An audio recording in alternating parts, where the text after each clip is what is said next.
और ये मुन्ना मुन्ना क्या लग रखा है? मिस्टर टुन्ना। तुझे मालूम है तेरा प्रॉब्लम क्या है?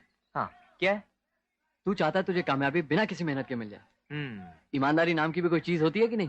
हाँ हाँ, तू तो ईमानदारी की तोप है टुन्ना। महात्मा गांधी है टुन्ना। सरोजनी नायडू है टुन्ना। राइट, देवियों और सज्जनों, ख्वातीन हजरात, लेडीज एंड जेंटलमैन, एक बार फिर यहाँ पे मैं साकिब और मेरे काबिल दोस्त साहिल आपका स्वागत करते हैं फर्स्ट डे लास्ट शो में।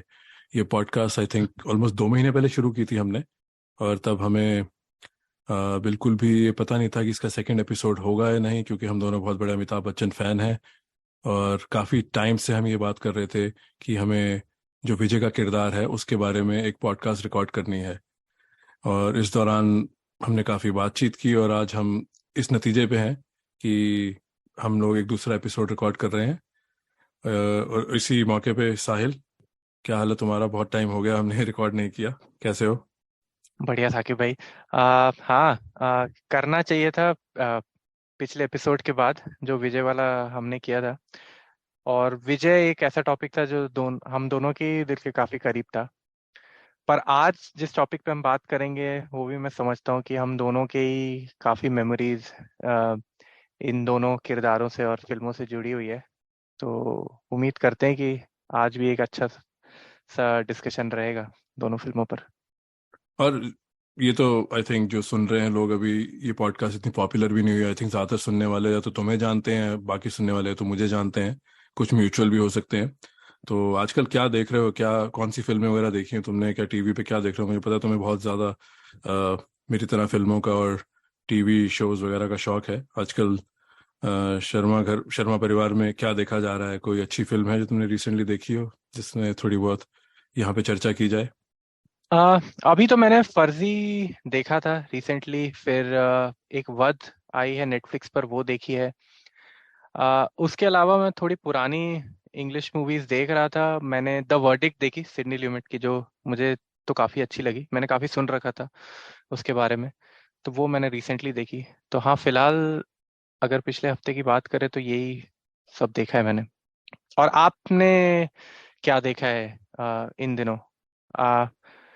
आई नो कि कभी हाँ कभी ना और जो जीता वही सिकंदर साहब ने जरूर देखी है पिछले एक हम्म। हफ्ते में, और मैंने भी देखी है। पर उसके अलावा आपने क्या देखा है? अब जैसे ये क्रिकेट मैच होता तो नेट प्रैक्टिस में मैंने बहुत ही गंदी नेट प्रैक्टिस की है। इस पॉडकास्ट से पहले मैंने कल रात को सर्कस देखी है। अ, रोहित आई शेट्टी होप की कि फिल्म। हाँ। हाँ कि हमें कि आप एक क्या कहते हैं कि आपका स्टेट ऑफ माइंड ठीक हो, क्योंकि मैंने तो देखी नहीं है पर मैंने जो रिव्यूज सुने वो बिल्कुल भी अच्छे नहीं सुने। हाँ, और ये मेरा दोगलापन है कि एक आदत सी बन गई कुछ देखना है।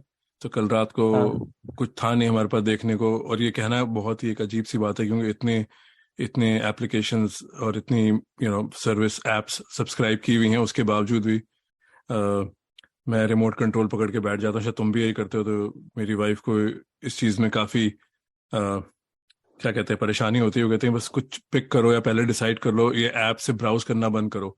तो आई थिंक काफ़ी देर हाँ। तक ब्राउज करने के बाद आई थिंक काफ़ी घरों की यही कहानी है हम्म। कि भाई जो ऐप कंट्रोल कर रहा है, कर रही है, आई थिंक लोग एक्सप्लोर करते हैं। तो फिर पता नहीं कैसे हम सर्कस पे पहुंच गए, क्योंकि बहुत सी चीज़ें थी हमें नहीं देखनी थी। तो फिर हमने कहा चलो एक ऐसी चीज़ देखते हैं कि जिसकी हमें कोई एक्सपेक्टेशन ही नहीं है। और ये बहुत दोगलापन है मेरा, क्योंकि मेरे एक व्हाट्सएप ग्रुप में, शायद जो एक ही व्हाट्सएप ग्रुप है, इसमें मैं एक्टिवली पार्टिसिपेट करता हूँ और कुछ लोग हैं वो सुनेंगे भी।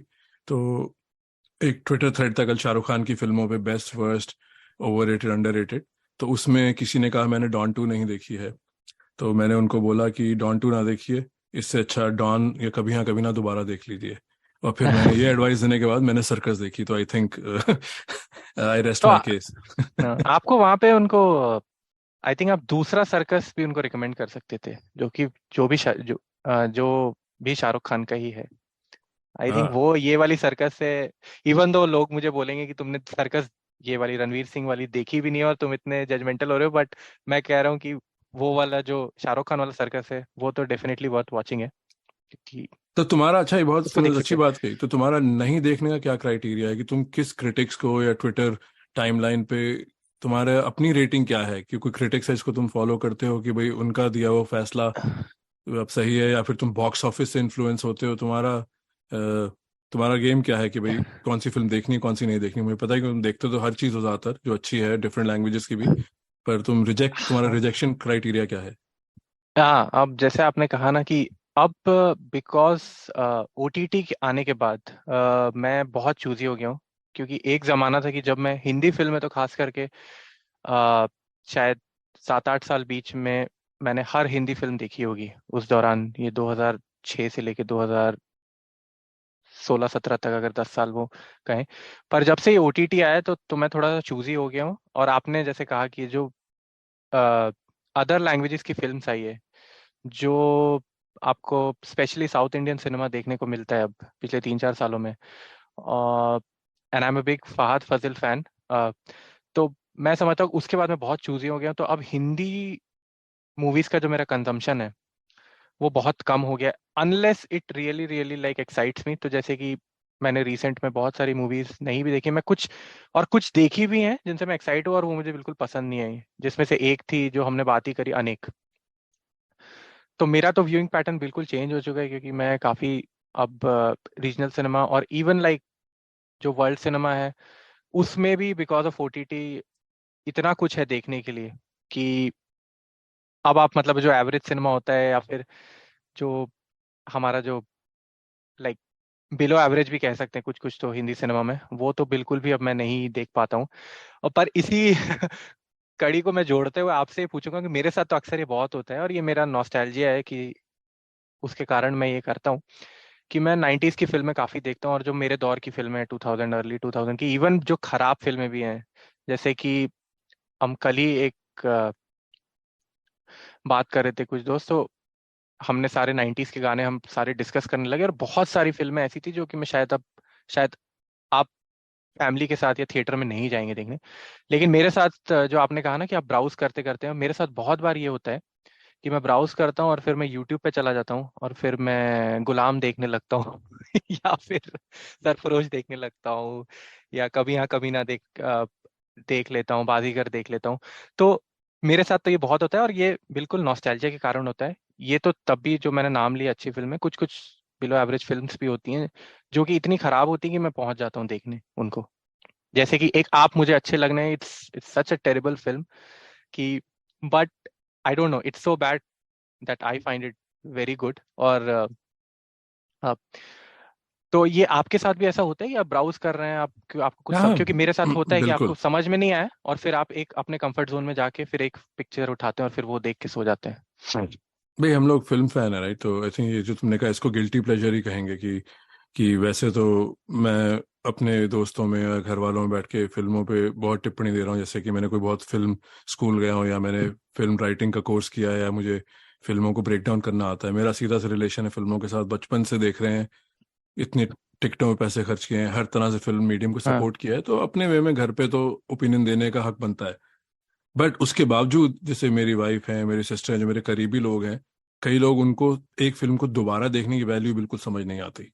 वो भी मेरे जितने ही फैन है पर वो डिफरेंट है, शायद वो मेरे और तुमसे अलग है। उनको समझ नहीं आता कि भाई क्यों तुम ये लगा रहे हो। अब जैसे मेरी हाँ मदर है, हम सब साथ रहते हैं, तो कई बार उनको मैं बिजी करने के लिए कि दोपहर को, जैसे उनको दोपहर को सोना है, तो मैं उनको हेडसेट दे के कोई फिल्म लगा दूंगा। और तो मेरी बीवी भी देखती हैं कि भाई तुम अपनी मर्जी की फिल्में उनके लगा रहे हो। जैसे मैंने उनको पिछले कुछ महीने में शक्ति दिखाई है मैंने उनको पिछले कुछ महीने में जो जीता वही सिकंदर दिखाई है। मैंने उन्हें जो फिल्में मुझे थोड़ी बहुत पसंद है वो दिखाई हैं। और मैंने कभी खुशी कभी गम भी दिखाई है, तो ऐसा नहीं है कि मैं सिर्फ अपनी मतलब की फिल्में लगा रहा हूँ। बट हाँ हाँ, ऐसा बहुत होता है कि भाई कौन सी फिल्म दोबारा देखनी है, पर वो मेरे अलोन टाइम में है कि भाई एज अ हम्म, फैमिली हम सब देखेंगे तो रिपीट फिल्म कम होगी। पर जैसे रात को मैं बैठा हूँ, तो अगर मुझे कुछ मैच नहीं है देखने को, नींद नहीं आ रही, तो या कोई बुक किताब पढ़ने के बहाने से अगर मैं थोड़ा बोर हो गया हूँ, तो फिर मैं कोई फिल्म लगा लूंगा और उसमें 25-30 मिनट की मैं घायल देख लूंगा, या कभी जाके ओमकारा देख लूंगा, या कभी ओह, डेनीरो की केप फियर देख लूंगा। तो मेरा हाँ इसमें आई थिंक तुम्हारी तरह एक रिपीट वैल्यू है इन फिल्मों की। सरकार में के मेनन की शॉर्ट्स देख लूंगा, गुफ्तगू में जाके के मेनन और पंकज त्रिपाठी के मैंने इंटरव्यू देखे लास्ट वीक, और पुराने ओके। इंटरव्यू हैं, और दोनों आज बहुत ही सक्षम कलाकार हैं। बट वो इंटरव्यूज का इतना कोई महत्व नहीं है, एक के बाद एक मैं इंटरव्यू देखता गया। अब कई लोग कहेंगे तुम्हारे पास अपनी टाइम बर्बाद करने के और भी तरीके हैं, जब और चीजें टीवी पे हैं, फिर मैंने गुफ्तगू में इरफान साहब का जो स्टाइल है उसमें बातचीत में मैंने केके और पंकज हाँ त्रिपाठी हाँ दोनों के इंटरव्यू देखे। हाँ। और केके का नहीं। इंटरव्यू बहुत इंपॉर्टेंट है, वो किसी और पॉडकास्ट में उसको मैं जरूर प्लग इन करूंगा, क्योंकि वो तुम और मैं एक और पॉडकास्ट प्लान कर रहे हैं जिसके हाँ बारे में हम बात आज नहीं करेंगे। और आई थिंक हाँ। अभी हम दोनों अपने टिपिकल वे में काफी आगे निकल रहे हैं, तो आज का टॉपिक, अगर तुम तैयार हो तो आज का टॉपिक लॉन्च किया जाए। बिल्कुल बिल्कुल। आई थिंक हमने काफी समय without even initiating the topic बात कर ली है, तो अब टॉपिक का खुलासा किया जाए। होपफुली लोग इसमें थोड़ा और नजरिया समझेंगे कि भाई ये बातचीत फिजूल की इतनी नहीं है। बट डेफिनेटली आज का हमारा टॉपिक है जो हमने पहले एपिसोड के बाद डिसाइड किया था, अ, संजू और सुनील। तो साहिल बताओ संजू और सुनील के बारे में। ओके। तो संजू सुनील, जैसे कि हम ये पॉडकास्ट करने की जब बात कर रहे थे, तो हम हमेशा यही सोच रहे थे कि कौन से किरदार हैं जो हमें बहुत पसंद हैं और जिनके बारे में हम बात भी कर सकते हैं, जिनको हमने शायद 5 या 6 10 बार देखा भी है और इसको बार बार मतलब रिपीट वैल्यू भी है। तो मेरे जहन में ये था कि संजय लाल शर्मा, जो जीता वही सिकंदर के, और सुनील कभी यहाँ कभी ना के मेरे दिल के बहुत करीब है, क्योंकि मुझे लगता है कि मैंने दोनों ही फिल्में जब आई थी, तो मैं एक में 5 साल का था, दूसरे में शायद 6 साल का था। तो मेरे पे तो बहुत गहरा प्रभाव रहा था दोनों फिल्मों का, और मुझे काफी अच्छी लगती थी। बहुत कह लीजिए कि एक दोनों ही लाइट हार्टेड फिल्म्स हैं, कुछ बहुत सारी कॉमन थीम्स है जिसके बारे में हम आगे बात करेंगे। तो मैं इन दोनों किरदारों को देखना भी चाहता था, और अब जब हमने डिसाइड किया कि करने वाले हैं, तब मुझे ये रियलाइज हुआ कि ये जो हमारे दो आर्टिस्ट हैं, शाहरुख और आमिर, ये इन दोनों की भी एक तरह से कह लीजिए कि लैंडमार्क फिल्म्स हैं। कि आमिर की तो मैं डेफिनेटली कहूंगा कि it's a breakthrough film, कि उस जनरेशन के लिए, कि आई नो दिल है कि मानता नहीं और कयामत से कयामत तक उसके पहले आ चुकी थी। पर जो जीता वही सिकंदर में like he came as a lead, और मतलब लोगों ने बहुत पसंद किया कि जो एक एक्टर आपके लाइक सबको अच्छा लगता है। आप आज भी जिन्होंने भी देखी होगी आमिर का काम अभी तक, तो मुझे लगता है कि वो हमेशा याद रखेंगे कि जो जीता वही सिकंदर एक फिल्म है, वो हमेशा उनकी जबान पे पहली या दूसरी फिल्म जरूर आएगी। अगर शाहरुख की बात करें तो दिल वाले दुल्हनिया ले जाएंगे, लोग कहेंगे कि was a turning point, like अभी भी लोग उसके बारे में बात करते हैं। पर जो अदाकारी शाहरुख खान ने कभी हाँ कभी ना में की है, और जो जिस तरह की मासूमियत है, मुझे लगता है वो फिर शाहरुख खान कभी नहीं कर पाए उसके बाद। उन्होंने बहुत उसके बाद भी काफी अच्छा काम किया है, पर कभी हाँ कभी ना is like one of my the favourite film. Like अगर आप मेरे से पूछेंगे कि मेरी टॉप 5 फिल्म्स में होगी, तो डेफिनेटली कभी हाँ कभी ना भी रहेगी, और शायद जो जीता वही भी उसमें आ सकती है। तो मेरे तो ये रीजंस थे कि इन दोनों फिल्मों को मैंने चुना, और मैं जानता हूँ कि मैंने थोड़ा सा आप पे दबाव भी डाला कि हमको इन दोनों पे करना चाहिए।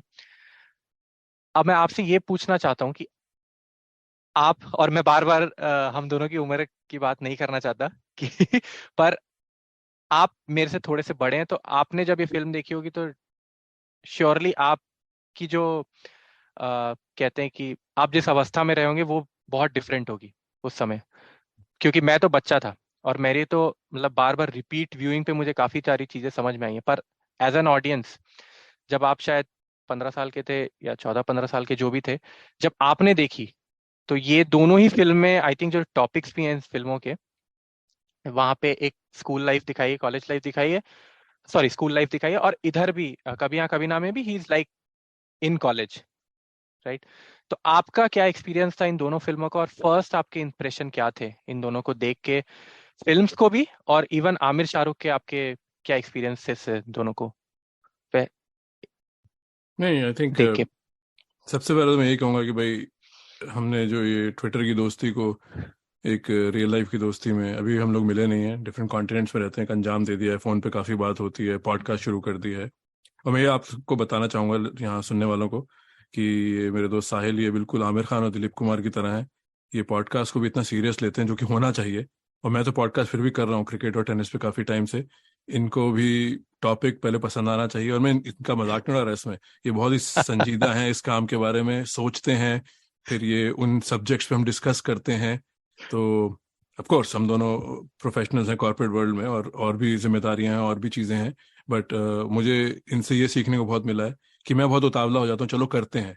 क्योंकि पर आई थिंक जब आप अपना काम रिकॉर्ड करके, चाहे कुछ 100 लोग ही सुन रहे हैं, पर आप पूरे ग्लोबल प्लेटफॉर्म जो कि ट्विटर है वहाँ डाल रहे हैं, और व्हाट्सएप पे उन लोगों को भी फॉरवर्ड कर रहे हैं जो आपके दोस्तों के दोस्त हैं, तो आई थिंक इनका तरीका से मुझे तो सीखने को मिला है कि जल्दबाजी की कोई ज़रूरत नहीं है। और फिर ये बहुत ही बहुत ही सावधानी से और बहुत बहुत पेशेंस से उन टॉपिक्स को मेरे साथ बैठ के कल्टीवेट करेंगे, फिर हम डिस्कस करेंगे। तो लोग कहेंगे भाई तुम अपने आप को इतना सीरियस क्यों ले रहे हो, पर आई थिंक मैं इसका मानना है कि भाई इन फिल्मों में कोई किताबें तो है नहीं। तो साहिल के कहने पे हमने पहले सारी वो फिल्में दोबारा देखी, दीवार, त्रिशूल पिछले एपिसोड के लिए, और फिर हमने जो जीता और कभी यहाँ दोबारा देखी। और अभी और हमारे पास भी 2 टॉपिक्स हैं कि हमें और किन पॉडकास्ट से बात करना है, उनके ऊपर भी हमने घंटों लगा दिए हैं फोन पे। तो मैं आपको थोड़ा मेथड ऑफ द मैडनेस बता रहा हूँ। और हाँ, जो तुमने ये कहा है कि भाई उसके पहले साकिब भाई, जब आप ये बात आपने इतनी रिस्पॉन्सिबिलिटी डाल दी है कि हम इतना सीरियसली ले रहे हैं इन टॉपिक्स को, तो मैं ये भी कहना चाहूंगा कि इस पॉडकास्ट का हश्र वैसा ना हो जैसा लाल सिंह चड्ढा का हुआ, जो कि आमिर खान ने 4 साल लेके बनाई लेकिन फिल्म चली नहीं। तो एक डाउन साइज कुछ लोग ये भी कह सकते हैं कि भाई तुम इतने एफर्ट लेके कर तो रहे हो काम, पर तुम्हारे काम में आउटपुट नहीं दिख रहा है। पर मैं जब अक्षय कुमार का काम देख रहा हूँ पिछले, जो उनके बारे में कहा जा रहा है कि 25-25 दिन में वो मूवी निकाल दे रहे हैं, तो मैं समझ रहा हूँ कि एक एटलीस्ट जो प्रोसेस होता है, कि क्रिकेट में भी बहुत बात होती है इसकी, कि वो हर आदमी का एक अलग प्रोसेस होता है, हर किस्म के लोगों का। तो हमारा भी एक प्रोसेस है, और मैं समझता हूँ कि थोड़ा सा मैं उस तरह का बंदा हूँ कि आई थिंक थोड़ी सी प्रिपरेशन के साथ अगर जाएं तो बिल्कुल थोड़ा सा बेहतर महसूस करते हैं। हाँ, नहीं, अब बिल्कुल आप आई आगे थिंक बोलिए। बिल्कुल हाँ तैयारी के साथ लगता है कि एक तरह से कोई एग्जाम नहीं है, और ये लाइव शो नहीं है। हाँ रिकॉर्डिंग का बटन मेरे हाथ में है, एडिटिंग का भी कंट्रोल मेरे पास है, हम कुछ भी यहाँ कह सकते हैं और बाद में उसको हटा सकते हैं। और साहिल ये हाँ भी कहेंगे कि मैं इनको जानता हूँ, एक एपिसोड के बाद, खत्म रिकॉर्डिंग के बाद ये कहेंगे ये सही था वो सही था। तो ये बिल्कुल आई थिंक आप दिलीप कुमार की किताब उठा लीजिए जहाँ पे भी आप लोग हैं, या आमिर खान के बारे में पढ़िए, आई थिंक काफ़ी सिमिलैरिटीज़ हैं। बट हाँ, तुमने जो कहा कि मैं उस दौर में था, राइट, और ठीक है, तुमने हाँ मुझे मेरी उम्र की भी याद दिलाई, जो विजय भी हमेशा याद दिलाता है हमारे क्रिकेट पॉडकास्ट में, कि मैं विजय से शायद 1 या 2 साल ही बड़ा हूँ, पर विजय हमेशा you are little older than me, वो मेंशन होती है उसमें। बट आई थिंक मेरा मेरा ये मानना है कि ये जो 2 कलाकार हैं, और इसमें सलमान डाल लो, अक्षय डाल लो, ये सारे 90s और लेट 80s से आए हैं, राइट। क़यामत से क़यामत तक 88 में आई, और फिर सैफ अली खान 93 में परंपरा में। तो ये 4-5 जो लोग हैं, अजय देवगन इंक्लूडेड, ये सब एक जनरेशन है। तो ये जनरेशन तब आई जब मैं अपने टीनेज ईयर्स एंटर करने वाला था, 88 में आई वॉज 12। तो और फिर उसके बाद सैफ के time I was in 12th grade. तो ये सारे इनकी डेब्यू और इनका लॉन्च और इनकी फिल्मों की एवोल्यूशन, ये कहाँ गए उसके बाद, तो ये सब मेरी वॉच पे हुआ है। आई थिंक मेरा ये मानना है, चाहे क्रिकेट हो, चाहे और फिल्में हो और टेनिस हो, जो भी, अगर आपने कोई इरा, अगर आपने कोई कोई दशक, अगर आपने उसका हिस्सा हो, तो आपको आबो हवा वहाँ क्या चल रहा है, कि माहौल क्या है, चाहे ऑफ कोर्स माहौल तो आपको भी पता हो जो आपके स्कूल या गली मोहल्ले में, आपके अपार्टमेंट बिल्डिंग में है, ये तो नहीं आपको पूरे देश का माहौल पता होगा, पर वही हम सबका एक तरह से फाउंडिंग वैल्यूज बनती हैं। कि भाई अगर अजहर की बात हो रही है, गावस्कर की हो रही है, अमिताभ की हो रही है, उसी तरह अगर आपने अमिताभ की जो फिल्में, राइट, वो मैंने सारी, जो उसकी बेस्ट फिल्म है, क्योंकि मेरा जन्म 76 में हुआ है, तो सारी फिल्में मैंने अमिताभ की 80s में देखी हैं, जब मैं 6-7 साल का था। तो उस टाइम आप घर पे देख रहे हो और आप माँ बाप पे डिपेंडेंट हो कि कौन सी फिल्म देखनी है। इन फिल्मों में मेरी थोड़ी चॉइस आ चुकी थी, और फिर इन फिल्मों में हम जजमेंट पास हो रही थी, स्कूल, बस में, हर जगह। तो अगर सीधी बात की जाए, जो जीता हुई सिकंदर की, जो 1992 में आई है, आई थिंक विंबलडन के टाइम रिलीज हुई थी ये फिल्म, तो ये फिल्म मैंने हॉल पे नहीं देखी है।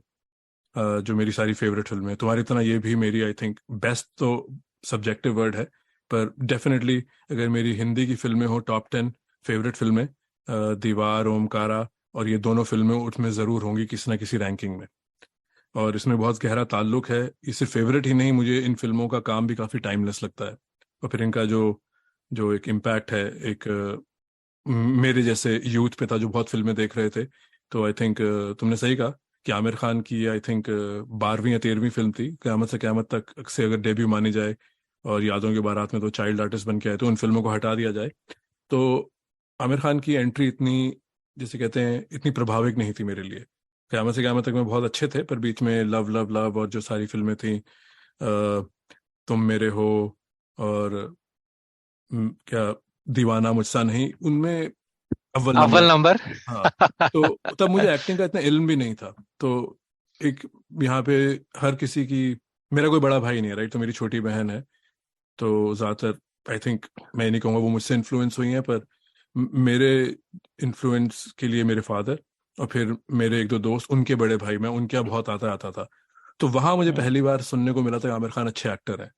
तो मुझे पता भी नहीं था, वो मैंने बात फिर पकड़ ली, मेरा अपना ओपिनियन नहीं था। और वो लोग कह रहे थे अव्वल नंबर जैसी बेकार फिल्म में भी इसने अच्छी एक्टिंग की है, तो मुझे कहा अव्वल नंबर तो बहुत बेकार फिल्म है। तो मुझे तब ये बात समझ नहीं आई। तो जो जीता हुआ सिकंदर में और दिल है कि मानता नहीं, मुझे आइडिया हो चुका था कि Aamir is a natural effortless actor, और तब मैं अपनी ओपिनियन देने लग गया था। तो जो जीता हुआ सिकंदर वाज अ फिल्म जो आज भी मैं देखता हूँ, तो मैं उसमें गलतियां बहुत कम निकाल पाता हूँ। ऑफ कोर्स एक टेस्ट ऑफ टाइम है कि आज इतना ओटीटी मटेरियल और आप इतने इंटरनेशनल काम देख रहे हैं, तो कहीं ना कहीं तो गलतियां हैं। बट वो गलतियां बाईपास हो सकती हैं कि आपने खुद वो इरा देखी है, वो इरा कैसी थी। तो एक उस इरा की एक आपके साथ एक गहरा ताल्लुक है कि भाई, तब तुम 16 साल के थे और 1992 में फिल्म आई है। तो साइकिल रेस वगैरह, और उसमें काफ़ी डायनामिक्स हैं। उसमें एक प्रॉपर विलन नहीं है, लड़कों की राइवलरी है, और और ये मेल ईगो है कि स्पोर्ट्स को एक, I think it's still one of the best sports films जो इंडिया में बनी है। आई कैन चैलेंज एनीवन कि एक कमर्शियल एंगल में ये फिल्म की काफ़ी, इस फिल्म का काफ़ी गहरा ताल्लुक है कि पिछले 30-35 साल के बॉलीवुड में इसकी एक कल्ट फॉलोइंग है। ऑफ कोर्स तुम आगे दर्शकों को ये भी, मतलब सुनने वालों को भी बताओगे कि ये एक अमेरिकन फिल्म की कॉपी है, वो मैं तुम्हें ही दूंगा जिम्मेदारी। बट आई थिंक ये दोनों फिल्मों का, और कभी ना आई थी जब हमारे बोर्ड्स चल रहे थे। और 2 मिनट मुझे और दो, मैं ज़्यादा ही बोल रहा हूँ, बट कभी ना में भी आई थिंक शाहरुख खान का जो ग्राफ है वो समझना बहुत ज़रूरी है। दिवाली 93 में हमने बाजीगर देखी थी। अगले दिन, दिवाली की रात थी आई थिंक, या दिवाली सीजन था, और अगले दिन हमने हम्म, कोटला में जाके रात को हमने शो देखा। और फिर सब हाँ, एक दोस्त के यहाँ रुके, और फिर हम रात भर सोए नहीं, और फिर सुबह उठ के हम कोटला चले गए इंडिया न्यूजीलैंड का मैच देखने। और हम लोग इतने थके ओके, हुए थे, और फिर हमने सिर्फ इंडिया की बैटिंग देखी लकीली, क्योंकि टॉस जीत के अजहर ने बैटिंग की थी, सचिन, सिद्धू, अजहर सबने 50s मारे। उसके बाद सब थक के अपने अपने घर चले गए, क्योंकि लिटरली हम लोग 24 घंटे से हैंग आउट कर रहे थे। और फिर क्रिसमस से 2 दिन पहले डर आती है। और फिर बोर्ड्स के एग्जाम में ये मजरू सुल्तानपुरी के गाना चल रहा था रेडियो पे हर जगह, कभी यहाँ कभी ना के हम्म, जो है। तो हम्म, ये बिल्कुल क्रेज ऑफ द नेशन तो नहीं, क्रेज ऑफ द सिटी तो था। ये हर तरफ यही आवाज थी, अमित कुमार की और शाहरुख खान का गाना, और हम लोग अपने एग्जाम्स की तैयारी कर रहे हैं। तो ये 2-3 महीने में शाहरुख खान की जो एंट्री थी, आई थिंक इसको तुम गावस्कर के 774 या अजहर की डेब्यू से मिला सकते हो, जबकि इसकी भी पहली फिल्में नहीं थी। इसकी आई थिंक 7वीं 8वीं 9वीं फिल्में थी शायद ये। उससे पहले दिल आशना है, किंग अंकल, राजू बन गया, सब आ चुके थे। बिल्कुल, पर हाँ, हाँ, कंपेयर टू आमिर, शाहरुख की जो शुरू की 10-12 फिल्में हैं, वो एक बहुत ही पहचान बना ली थी उन्हें अपनी। और फिर इन फिल्मों से तो बिल्कुल, जैसे कहते बिल्कुल, हैं, लैंडस्केप बदल गया, कि सीरियस फिल्में थी। डर को मैं आज भी शाहरुख खान की बेहतरीन 5 फिल्मों में मानता हूँ। कभी यहाँ कभी ना से गिनती शुरू होती है, सेकंड थर्ड पे मैं डर और फैन और दिलवाले को रखता हूँ, डिफरेंट डिफरेंट रीजन से। बाजीगरों में नहीं गिनता इसमें, I mean it's a good film, but anyway, हाँ, तो ये मैं, जो तुम्हारा सवाल था, इसका बहुत इम्पैक्ट है इन दोनों फिल्मों का। और खासतौर पे कभी ना में कोई विलन नहीं है। इट्स अगेन बंच ऑफ हाँ, स्टूडेंट्स और उनकी दोस्ती यारी पे है। और फिर जो एंड का मैसेज था, एक उस 17-18 साल की उम्र के लिए बहुत ज़रूरी था, कि जहाँ देवदास को देख के एक लेगेसी थी कि भाई, नाकाम आशिक, मायूस हो गए और किसी से बात नहीं कर रहे। स्कूल में भी के लड़के थे, वो कंबल शॉल लेके आ रहे हैं, किसी लड़की ने उनसे बात नहीं की, चाय वाय चल रही है। और हमारा कोएड स्कूल था, पर वहां पे ऐसा माहौल था कि भाई, वहां पे भी देवदास वाला हाँ, डायलॉग यूज होता था। तो this was coming of age, I think पूरी जनरेशन के लिए मेच्योरिटी थी। सो व्हाट, अगर आपको हाँ नहीं हुई, लाइफ आगे बहुत बड़ी है। तो आई थिंक वो मैसेज आज भी आई थिंक टाइमलेस है।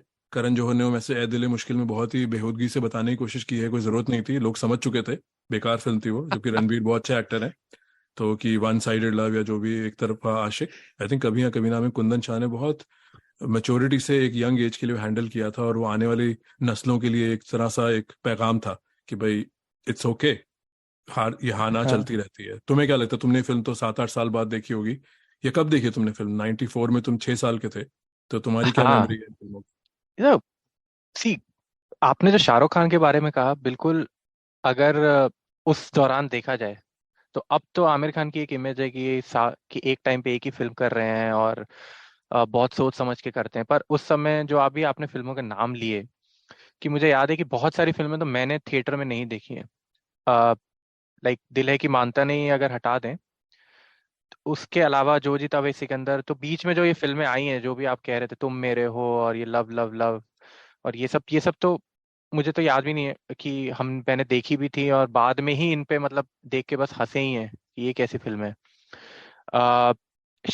ऑन द अदर हैंड जो शाहरुख खान की एंट्री थी, क्योंकि मुझे याद है कि मेरे मम्मी पापा दोनों शाहरुख का कैरियर जो सीरियल के टाइम से है वो फॉलो कर रहे थे, और वो हमेशा मुझे कह रहे थे कि यार ये लड़के में बात तो है कुछ। एंड आई गेस बहुत सारे लोगों ने नोटिस किया होगा कि शाहरुख खान को जब उन्होंने सर्कस में और अ, देखा, और जो फौजी में देखा था, तो जो कंट्रास्ट है आमिर खान के साथ वो ये है कि शाहरुख की जो सारी फिल्में हैं उस दौरान वो मैंने सब हॉल में देखी हैं, चाहे बाजीगर, डर, कभी हाँ कभी ना, करण अर्जुन, जमाना दीवाना। लाइक मेरी छोटी जो बहन है उसकी पहली फिल्म है थिएटर की, like she was like I don't no कितने महीने की थी, 6-7 महीने की जितने की थी, उसकी पहली फिल्म है वो। और हम जमाना दीवाना, लाइक इट्स टेरिबल फिल्म, पर हम देखने गए थे। और उसके बाद भी 90s में आई वुड से कि like he was the go to star, कि शाहरुख खान की फिल्म आई है तो एटलीस्ट मेरे घर में तो हम चले ही जाते थे कि शाहरुख खान की फिल्म तो मिस नहीं करनी है, चाहे वो कैसी भी हो, चाहे त्रिमूर्ति भी हो, वो भी हम थिएटर में देखने जाते थे कि शाहरुख खान है उसमें। तो ये तो चीज जो उनमें जो एक अट्रैक्शन है, जो मैग्नेटिक अट्रैक्शन है शाहरुख खान का, वो तो बिल्कुल मतलब लाजवाब है। वो मुझे नहीं लगता कि मैंने अपने जीवन काल में, कि अमिताभ बच्चन मेरे लाइक एरा से पहले के हैं, तो मैंने तो किसी स्टार में नहीं देखा, और वो शायद एटलीस्ट अभी भी किसी और नए अपकमिंग एक्टर में दिखता भी नहीं है। हाँ, पर आमिर खान का ये था कि जो जीता वही सिकंदर वाज लाइक कि वो 7-8 जो खराब फिल्में की हैं, उसमें से अचानक से इतनी अच्छी फिल्म निकल के आई कि और फिर लोगों ने नोटिस किया। तो और कभी ना की जो आप बात कर रहे थे कि जो हाँ और ना वाला है, इस पे मैं अभी इस पॉडकास्ट को करने के पहले को रिकॉर्ड करने के पहले मैंने एक इंटरव्यू देखा दीपक तिजोरी का, जिसमें वो कह रहे हैं कि ये दीपक तिजोरी ने इसकी एंडिंग चेंज करवाई थी, और इसकी जो ओरिजिनल एंडिंग है वो बेसिकली सुनील और एना को मिलवाने की थी, कि वो साथ में like they they are with each other. और मुझे लगता है कि अगर वो एंडिंग होती तो ये फिल्म बिल्कुल फ्लैट होती, और ये मतलब इट वुडेंट हैव हिट, और मतलब वो कनेक्ट नहीं करती ऑडियंस से। अगर कभी ना की एंडिंग जो है कि जो उसमें दिखाया है कि the hero doesn't get the girl, और ये काफी फिल्मों में होता था, स्पेशली लव ट्रायंगल्स में ये जरूर होता था कि दो हीरो होते थे, या फिर अगर दो हीरोइन है तो फिर वो एक को मिलती थी और फिर वो एक को नहीं, एक रह जाता था। और वो पर मर भी ये आता था कई बार एक। हाँ हाँ हाँ। पर जैसे कि साजन में था राइट, कि वो एक हीरो ने दे दी। इवन रंगीला मुझे याद आ रही है कि वहां पे जैकी श्रॉफ आ जाते हैं देने के लिए। पर यहाँ पे ऐसा था कि इट इज लाइक कि जो हीरो है he is letting go, and he is a loser, like he is not your typical hero of the Hindi film. आप कह सकते हैं कि हाँ गाना वाना बजाना आता है, he is a musician, but overall वो पढ़ाई में खराब है, लाइक उसको सब डांट रहे हैं। और इवन जो जीता वही सिकंदर में भी वही किरदार है जो संजू का, कि जो एक बहुत नोटिसेबल बात मुझे दोनों किरदारों की ये लगती है कि दोनों झूठ बोलते हैं। दोनों अपने लाइक जो चीज उनको पानी है उसको पाने के लिए वो झूठ बोलने को तैयार है। वहां पे संजय लाल शर्मा अ, तो मतलब धोखा भी दे रहा है अपने फादर और भाई को, कि वहां पे जो उसको पैसे बैंक में जमा करने के लिए देते हैं तो वो जाके उससे हार खरीद लेता है। यहाँ पे शाहरुख खान लाइक दीपक तिजोरी और सुचित्रा दोनों को ही झूठ बोल रहे हैं ताकि वो उनके साथ आ जाए। तो ये सब चीजें तो ये जो सिमिलैरिटीज हैं कैरेक्टर की, और इस और फिर जिस तरह से इनका इवोल्यूशन होता है दोनों कैरेक्टर्स का, वो मुझे बड़ा लाइक इंटरेस्टिंग लगता है। आपका क्या कहना है इस बारे में, कि आपको मतलब कौन सी स्ट्राइकिंग चीज है इन दोनों कैरेक्टर्स की जो बहुत पसंद आती है? आई थिंक सबसे पहले तो मैं ये कहना चाहूंगा कि अब पता नहीं तुम्हारे पास काफी मालूमात है फिल्मों की, हम जो जीता हुई सिकंदर को हम क्या किस जॉनरा में रखेंगे। कभी ना में तो even though it's a light film, एक कुंदन शाह की छाप है। ऐसे लग रहा है कि उस फिल्म में नसीरुद्दीन शाह है, पर ऐसी फिल्मों में नसीरुद्दीन शाह, दीप्ति नवल, फारूक शेख भी हो सकते थे। जो जीता वही सिकंदर मुझे लगता है कि मेन स्ट्रीम बॉलीवुड की फिल्म है। तो उस वे में ये दोनों में एक प्रॉपर विलन का ना होना और हाँ लड़कपन जो डोमिनेट करता है पूरी स्टोरी को, लड़के आपस में ईगो है, लड़के झूठ बोल रहे हैं, लड़के लड़ रहे हैं, तो ये सब चीजें हो रही थी मेरी जिंदगी में उस वक्त। हाँ आसपास लोग थे जो झूठी रिपोर्ट कार्ड लेके आ रहे थे, और झूठी रिपोर्ट कार्ड 2 साल पहले मेरे एक दोस्त ने अपने घर में बनाई थी, क्योंकि तब उनके पास पुराना मैक कंप्यूटर होता था, वो जो पुराने, और उस वक्त किसी घर में डेस्कटॉप या जो भी कहते थे उस चीज को होना बहुत बड़ी बात थी। तो वो, अब हम दोनों टच में नहीं है और मैं किसी का नाम नहीं लूंगा, पर उन्होंने 9th में, जब हम 1990 में थे, उन्होंने टाइप रिटन एप्लीकेशन स्कूल में दोस्तों ने लिखनी शुरू कर दी थी। जैसे हमारा आर्मी स्कूल था तो उसमें हमें ब्लैक शूज ही पहन के आने थे। तो पर उन हाँ दिनों अगर किसी का रिश्तेदार बाहर से आया है तो नाइकी के और एडिडास और रीबॉक और न्यू बैलेंस के जूते बहुत, और एंकल हाई जो बास्केटबॉल जूते हैं, बहुत इन थे। तो वो एप्लीकेशन वो बंदा लिखता था। तो आई थिंक जो संजय लाल शर्मा कर रहा है और जो सुनील और गोगा कपूर वहां पे जो डॉन है, जो उनकी रिपोर्ट कार्ड आ रही है, ये चीजें कहीं ना कहीं सबके स्कूलों में हो रही थी। मैं हम नहीं इवन कहते हम। जो जीता वही सिकंदर में भी वो हाँ, शुरू में जाके जाते जो हैं शुरू में ही जाते हैं और बिल्कुल। अपने या तो मार्कशीट को वो कर रहे हैं, एग्जाम तो मैं ये शीट भी को। कहूंगा हाँ कि इन दोनों फिल्मों में एक हमारी जनरेशन के लिए डिपार्चर था। अभी तक हम अमिताभ और को देखते आ रहे थे, और सनी देओल और जैकी श्रॉफ वगैरह की भी एंट्री हो गई थी। संजय नाम में आई थिंक वो एक और 80s की काफी इम्पैक्टफुल फिल्म है यूथ के लिए। बट हाँ ओवरऑल अभी तक जो ये सारे कैरेक्टर थे अमिताभ बच्चन की एक्सटेंशन के थे, कि एंग्री यंग मैन को डिफरेंट डिफरेंट भूमिका में दिखाया जा रहा है, क्योंकि सनी, अनिल, संजय और जैकी ने हाँ मेन स्ट्रीम हॉलीवुड में वही अमिताभ का, जैसे कहते हैं ना, अमिताभ की टॉर्च आगे लेके वो दौड़ रहे थे, और अमिताभ भी एक्टिव थे।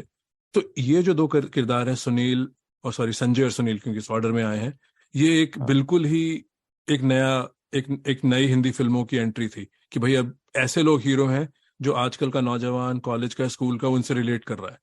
ना ये हाँ 25 लोगों को मार रहे हैं, ना किसी ने इनके हाथ पे लिखा है, ना इनके पास कोई बैगेज है, ना कोई डैडी इश्यूज हैं। और बस हाँ, दोनों को अपने फादर से, दोनों नालायक से लड़के हैं कि माँ बाप की एक्सपेक्टेशन पे नहीं उतर रहे। उधर तो माँ भी नहीं है, सिर्फ सिंगल डैड है कुलभूषण का बंदा। तो आई थिंक वहां पे एक रिलेटिबिलिटी थी। मैंने कभी ऐसा तो नहीं कहा मेरी कहानी, क्योंकि मेरी लाइफ बहुत ही सिंपल रही है। मैं ऐसी चीज़ों में कभी, मेरी ये नहीं कि मैं कोई बहुत अच्छा स्टूडेंट था, पर मेरे आसपास लोग थे जो चीज़ें कर रहे थे, तो ये रिलेटेबिलिटी थी कि भाई ये हमारी जनरेशन की कहानी है। तो आई थिंक वो एक इम्पैक्ट है जो आई थिंक एक तरह से टाइमलेस रहता है। शायद उसमें एक बायस है कि आज भी मैं इन दोनों फिल्मों, ओके, तो मैं ये भी कहूंगा कि जब तुमने मुझे बताया तुम्हारी ये दोनों फेवरेट फिल्में हैं, मोर देन जो जीता और दीवार, कभी हाँ कभी ना, मेरा एक ऐसा यार्डस्टिक है कि जिन लोगों से मैं लाइफ में मिला हूँ, जिनको हिंदी फिल्में पसंद है, अगर उन, और ज्यादातर एक वो डायरेक्ट रिलेशन है, अगर उनकी चॉइस मेरे हिसाब से अच्छी है फिल्मों में, तो उनकी फिल्म कभी ना जरूर होती है या होनी चाहिए। जो जीता और दीवार में थोड़ी एक्सेप्शन है, कई लोग हैं जिनकी फिल्मों की क्रिटिक और जिनकी फिल्मों की मालूमात को मैं काफ़ी वैल्यू करता हूँ, पर वहाँ ये दोनों फिल्में इतना स्कोर नहीं करती। पर कभी ना मेरे लिए एक ऑटोमेटिक है कि जिन लोगों से मेरी बातचीत है, अगर मैं उनकी उनकी फिल्मी राय को कुछ मानता हूँ, वो उनकी हम्म। टॉप में है। तुम्हें ऐसा महसूस होता है, कुछ तुम्हारा क्राइटेरिया है कि ये फिल्में आ, अगर किसी को अच्छी लगी हैं तो उनकी चॉइस, अगेन हम बहुत जजमेंटल हो रहे हैं, पर मैं किसी का नाम नहीं ले रहा, पर ओपनली ये मेरा लिटमस टेस्ट है। जजमेंटल तो नहीं, पर I think I have hardly found people की जो, अगर if they are not even Aamir Khan और शाहरुख खान फैन, राइट, तो भी मुझे नहीं लगता है कि मुझे कोई अभी तक ऐसा मिला है कि जो कहे कि हाँ मुझे जो जीता वही सिकंदर नहीं पसंद। आई नो किसी, maybe there would be some exceptions.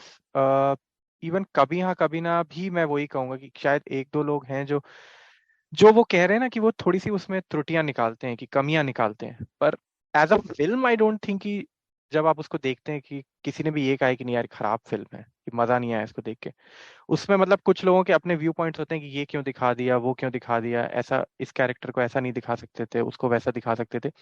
ये चीजें तो हैं, पर ये भी मैंने बहुत कम देखी है, क्योंकि at the end of the day दोनों ही लाइट हार्टेड फिल्म्स हैं दोनों को, मतलब दे दे आर नॉट लाइक कि कुछ बहुत ज्यादा प्रीची भी नहीं है। जो आपने कही बात की, एक मैसेज भी दिया है कभी ना कि भाई कि चलता है, it's okay if you don't get the girl, right, if it's fine to let go of the girl also. पर उस चीज को मतलब ऐसे कुछ ग्लोरीफाई करके या कुछ इस तरह से नहीं दिखाया है फिल्मों में। तो मेरे जो भी जानने वाले हैं जिनसे मैंने बात करी है, आई थिंक ये फिल्में ज्यादातर, आई वुड से कि 95 to 96% लोगों को ये फिल्में पसंद आ, दोनों ही फिल्में पसंद है। कि and that is why they have like a cult following now, क्योंकि जो आपने शुरू में कही कि टाइमलेस हैं, वो मैं बिल्कुल मानता हूँ कि दोनों टाइमलेस फिल्में आज भी हैं, क्योंकि आज भी अगर ये सेट मैक्स पे या जी सिनेमा पे आएंगी फिल्में दोनों, तो लोग देखते हैं फैमिली के साथ बैठ के, और ये बहुत कुछ किया जाता है उस फिल्म के बारे में। बिल्कुल नहीं। और अब जैसे हम दोनों यू नो एटलीस्ट एक स्ट्रीट लेवल पे तो हम लोग फिल्म स्टूडेंट है, चाहे हम फिल्म स्कूल नहीं गए कि भाई हम स्टूडेंट ऑफ द गेम तो है कि भाई इतना हम टाइम वेस्ट कर रहे हैं, हम रिव्यूज पढ़ रहे हैं और हाँ ट्विटर की बातचीत से हमने पॉडकास्ट शुरू कर दी और ये जो जीता वगैरह हमने 10-12 बार देखी होगी। तो एक एक जो मैंने तुमसे बात की थी वो एक फिल्म की पल्स होती है कि हमने फोन पे एस्टेब्लिश किया था कि शुरू में एक व्यूअर और स्टोरी टेलर, चाहे डायरेक्टर है, स्क्रीन प्ले है, सलीम जावेद का है, जिसका भी एक एक अग्रीमेंट सा हो जाता है। जो वो कहानी आपको बता रहे हैं आप उसको किस वे में सुनना चाह रहे हैं और हाँ आपने एक्सेप्ट कर ली है। वो कुछ जो छोटी मोटी कमियां हैं वो आपने नजरअंदाज कर दी हैं। तो और दूसरा मेरा ये मानना है अगर आप कोई फिल्म को बार बार देखेंगे तो आपको वो चीजें भी दिखती हैं जो पहले आपने ध्यान नहीं दिया था, क्योंकि नेचुरल बिल्कुल। है। हम्म। मैंने अभी हाल ही में कभी सॉरी जो जीता हुई सिकंदर देखी इस पॉडकास्ट के लिए, तो मुझे एक बहुत ही अच्छी दिलचस्प डिटेल लगी कि जब रामलाल कैफे में दीपक तिवारी और इनकी संजू और मामिक की रतन की लड़ाई होती है और ये कैफे टूटता है, तो उसका हर्जाना मांगने कुलभूषण करबंदा और मामिक सिंह के कैरेक्टर्स अजीत बचानी के स्कूल जाते हैं, राजपूत बॉयज वहां खड़े हैं, सबको प्रिंसिपल डांट रहा है। और उस दौरान में जब ये अजीत बचानी खड़े होकर इनको कहते हैं मैं तुम्हें एक्सपेल कर दूंगा स्कूल से अगर ऐसी कभी घटिया हरकत की, तो पीछे एक ऑनर्स बोर्ड है, उस पर लिखा तो ऑनर्स बोर्ड है बट उसमें ये लग रहा है तो वो तो स्पोर्ट्समैन ऑफ द ईयर है वो, या फिर साइकिल रेस या sports champion of the year है। तो मुझे उसमें हाँ डिटेल बहुत अच्छी लगी कि दिखाया है कि 72, 75, 76 फिर 79 कि हर साल राजपूत नहीं जीता। तो मैं इस चीज पे तो कायल हूं कि जब इतना डिटेल पे ध्यान दिया गया है कि ऐसा कई फिल्मों होता है कि 25 साल से ही जीत रहे हैं, दिखाया है कि उन्होंने हाँ उस हाँ स्कूल में डोमिनेट किया है। वहाँ दूसरा स्कूल है लॉरेंस या दो भी और अच्छे स्कूल हैं। तो वो मुझे ये चीजें, लोग कहेंगे तुम खाल में बाल बाल की खाल निकाल रहे हो, पर मुझे इन चीजों का बहुत अच्छा है कि भाई जैसे आमिर खान के बारे में कहा जाता है, मंसूर खान, जिसने भी इस पे ध्यान दिया होगा, मुझे ये डिटेल बहुत पसंद आई। छोटा सा नगेट है हाँ पर क्योंकि हम सब स्पोर्ट्स फैन भी हैं राइट, कि तुम विंबलडन ऑनर बोर्ड देखते हो या क्रिकेट में देखते हो, तो मुझे ये बहुत ही एक रियलिज्म लगा उस फिल्म का, जो कि बहुत नजरअंदाज डिटेल है बट किसी ना किसी ने आई थिंक इस पे ध्यान दिया है। तो आई थिंक ऐसी चीजें इन दोनों फिल्मों में बहुत है। और आई नो तुम रियलिज्म और आइडियलिज्म की काफी एस्ट्यूट ऑब्जर्वेशन है तुम्हारे पास, पिछली एपिसोड में भी, इस एपिसोड में भी तुम्हारा एक है, तो जो बहुत ही शानदार ऑब्जर्वेशन है, तो उसके बारे में आई थिंक यहाँ लिसनर से शेयर करो अपनी व्यूज। हाँ। नहीं, उसके पहले एक और चीज है जो मुझे इन दोनों फिल्मों के बारे में ये कहना है कि जो इनसे पहले की फिल्में थी, जो भी लाइक टीनेजर्स के ऊपर जो फिल्में थी ना, वो बहुत ज्यादा नहीं बनती थी बॉलीवुड, और अगर बनती भी थी तो वो दिखाते थे, जैसे कि मुझे एक अर्जुन याद आ रही है सनी देओल की, जहाँ पे वो नाराज हैं सिस्टम से and उस तरह की फिल्में होती थी। तो जो आपको नॉर्मल जो स्कूल गोइंग या कॉलेज गोइंग टीनेजर्स होते हैं, राइट, जो मिडिल क्लास टीनेजर्स हैं, उनके बारे में ज्यादा फिल्में थी नहीं, मुझे लगता है। मुझे एक फिल्म याद आ रही है, मेरे अपने, वो विनोद खन्ना शत्रुघ्न सिन्हा की। उसमें भी ये था कि वो जॉबलेस यूथ हैं और वो आपस में गैंग वॉर एंड ये सब छोटा मोटा वो गुंडागर्दी कर रहे हैं। लेकिन इस तरह के जो डायनामिक्स हैं कि जो आप कॉलेज में हैं and you are chasing a girl, और उसके बाद स्पोर्ट्स में जो आपकी राइवलरी है किसी के साथ, फिर वहां पे म्यूजिक में आप जो बैंड्स बना रहे हैं, वो मुझे लगता है वो सारे डायनामिक्स इन दोनों फिल्मों में हैं, जो कि उस जमाने के टीनेजर्स के लिए भी काफी नई चीज रही होगी। और मुझे लगता है आप मुझसे ज्यादा बेहतर बता सकते हैं कि वो चीज भी कनेक्ट करती है लोगों से, कि उन्होंने पहले कभी देखा ही नहीं था, क्योंकि उसको आई थिंक उस जॉनर को उतना एक्सप्लोर नहीं किया गया था। नहीं बिल्कुल, आई थिंक यही मैंने अभी उसमें शायद कहनी भी चाहिए थी वाली बात कि भाई जो विजय के कैरेक्टर थे, जिससे बाकी विकी जो कैरेक्टर है संजय दत्त का नाम में, कि वो कानून को अपने हाथ में ले लेंगे और फिर एंड में it's a point of no return, या तो मारे जाएंगे या जेल जाएंगे या जो भी है। तो वो एक फिल्मी कैरेक्टर्स है जिससे जिनका प्रभाव काफी था। पर यहाँ पे एक बिल्कुल एक नई बातचीत, एक नया अग्रीमेंट सा था कि अब इन लोगों की कहानी बताई जाएगी जो लड़के मोटरसाइकिल पे घर से पॉकेट मनी की बातचीत कर रहे हैं, लड़की को हाँ घुमाने ले जा रहे हैं तो उनके पास आइसक्रीम के पैसे नहीं हैं, या घर पे बहन या उनके भाई उन्हें हाँ। कवर कर रहे हैं राइट, साइकिल रेस में या झूठे और मार्कशीट। तो ये सारी एक एक इवन बहुत जेलेसी, आई थिंक बिल्कुल जेलेसी बहुत दोनों फिल्मों का बहुत बड़ा आई थिंक कोर थीम है मेरे हिसाब से। वहां पे he is very jealous Sunil, और यहाँ पे हम्म भी यू कैन सी किस वो, और बहुत अच्छा सीन है वो, जहाँ पे आयशा जुल्का उनको कहती है कि तुम लोग इसीलिए नाराज हो कि तुम्हें लड़की नहीं मिली, या फिर किसी राजपूत वाले ने उसको पटा लिया इसीलिए तुम्हें जलन हो रही है, और फिर वो हाँ आमिर खान उसको इग्नोर करता है कि हाँ ये हाँ अगेन ये तुमने बहुत ही अच्छा चौका मारा, बिल्कुल ही हाफ वॉली बना दी इसको। आई थिंक बहुत हाँ जबरदस्त ऑब्जर्वेशन है, क्योंकि जो हमारा पुराना हीरो है विजय, राइट, वो वैसे हाँ फ्लॉड कैरेक्टर है पर उसके बाद गलत हुआ, राइट, वो समाज जैसे हाँ हाँ समाज दुनिया उसको ओ करती है। अगर आप हाँ वो चीज बाईपास कर दें तो आई थिंक हाँ उसका किरदार तो बहुत ही महान है कि वो गरीबों के लिए हाँ लड़ रहा है, हाँ वो हाँ अपनी बात पे अटल है, उसके तो सिद्धांत ही बहुत ज्यादा हैं। ये लोग बिल्कुल नॉर्मल लोग हैं कि हाँ इनमें झूठ बोलना है, इनकी एवोल्यूशन है, कि ये हाँ, बेसिकली कमिंग ऑफ एज इन्हें मूवीज जलन हो हैं। रही है। हाँ, हाँ इन्हें जलन हो रही है, कमिंग ऑफ एज मूवीज हैं। ये दोस्ती में भी आयशा जुल्का का फायदा उठा रहे हैं। अब जैसे कि कुछ हाँ होता है, राइट, मैं किसी फिल्म की बुराई नहीं करना चाह रहा था, बट अगे सभी पॉडकास्ट है। अब उसमें जो शाहरुख खान को अंजलि के कैरेक्टर से प्यार हो जाता है, तो मुझे तो सबसे बड़ा इशू है कि भाई वो तुम्हारी बेस्ट फ्रेंड थी ना, तुमने उसको ढूंढा, बस एक दिन बच्ची का अंताक्षरी खेलते हो तुम्हें अंजलि याद आ गई, अब तुम्हें उससे प्यार भी हो गया। यहाँ पे जो प्यार और दोस्ती का जो एक बैलेंस है, वो संजय लाल को समझ आता है कि वो उस दोस्त का फायदा उठा रहा है ना चाहते हुए भी। उसका भाई बोलता है कि भाई तू उसका फायदा उठा रहा है, वो तो ये चाहती हाँ है कि हाँ ले ले। बिल्कुल। तो वो जो एक एवोल्यूशन है, जब उसका लोएस्ट पॉइंट है, बाप और भाई से लड़के वो घर के बाहर आता है और फिर अंजलि ही उसको सपोर्ट करती है, फिर भाई के एक्सीडेंट में, साइकिल ट्रेनिंग में, तो वो बिना कहे डायरेक्टर ने आपको बता दिया है कि ये एक तो कमिंग ऑफ एज है और इस बंदे को वो चीज दिख रही है जो पहले दिख नहीं रही थी, इसको एहसास हुआ है। कुछ कुछ हाँ होता है, मैं तो मुझे समझ नहीं आता करण जौहर की दुनिया क्या है, कि वो किस तरह की कहानियां बताना चाहते हैं, और वो पिक्चरें चली भी हैं, उसमें काजोल ने हाँ बहुत जबरदस्त काम किया है। पर मुझे वो फ्रेंडशिप और जो लव की इक्वेशन है, आई डोंट नो, उस पे भी अलग एक हाँ एपिसोड किया जाता है, वो वो उसमें वो बिल्कुल कन्विंसिंग पावर नहीं है, क्योंकि उसमें हाँ फिर शाहरुख का कैरेक्टर फ्लॉड है कि भाई आप पहले तो अंजलि को भूल गए और अपनी शादी भी कर ली, और अब आपको अचानक उसकी याद आई, तो आपको अचानक उसकी याद एज अ फ्रेंड आनी चाहिए, क्योंकि आपको तो एहसास था ही नहीं कि आपकी तरफ से ये इमोशन है। तो आई थिंक हाँ स्टोरी टेलिंग में ये कनेक्टिविटी व्यूअर से बहुत जरूरी है। कितने लोग कहेंगे ये आप गलत कह रहे हो, मुझे तो बहुत अच्छी फिल्म लगी। हाँ ठीक है, वो इंजॉयबल फिल्म है और इमोशनल ट्रॉमा है उसमें, कि जो मेलो drama, sorry, but I think जो जीता में और कभी हाँ कभी ना में ये जो एक एक माइन्यूट स्टेप्स हैं जिसमें वो कैरेक्टर की एवोल्यूशन भी दिखा रहे हैं और किरदार कैसे मैच्योर हो रहा है और उसकी कमियां क्या हैं, तो आई थिंक वो 2.5 घंटे के अंदर उन्होंने बहुत जबरदस्त तरीके से आपसे बात कहनी चाहिए। अब वो सुनने वाले और देखने वाले पे हैं, हमें कितनी जल्दी वो बात समझ आती है।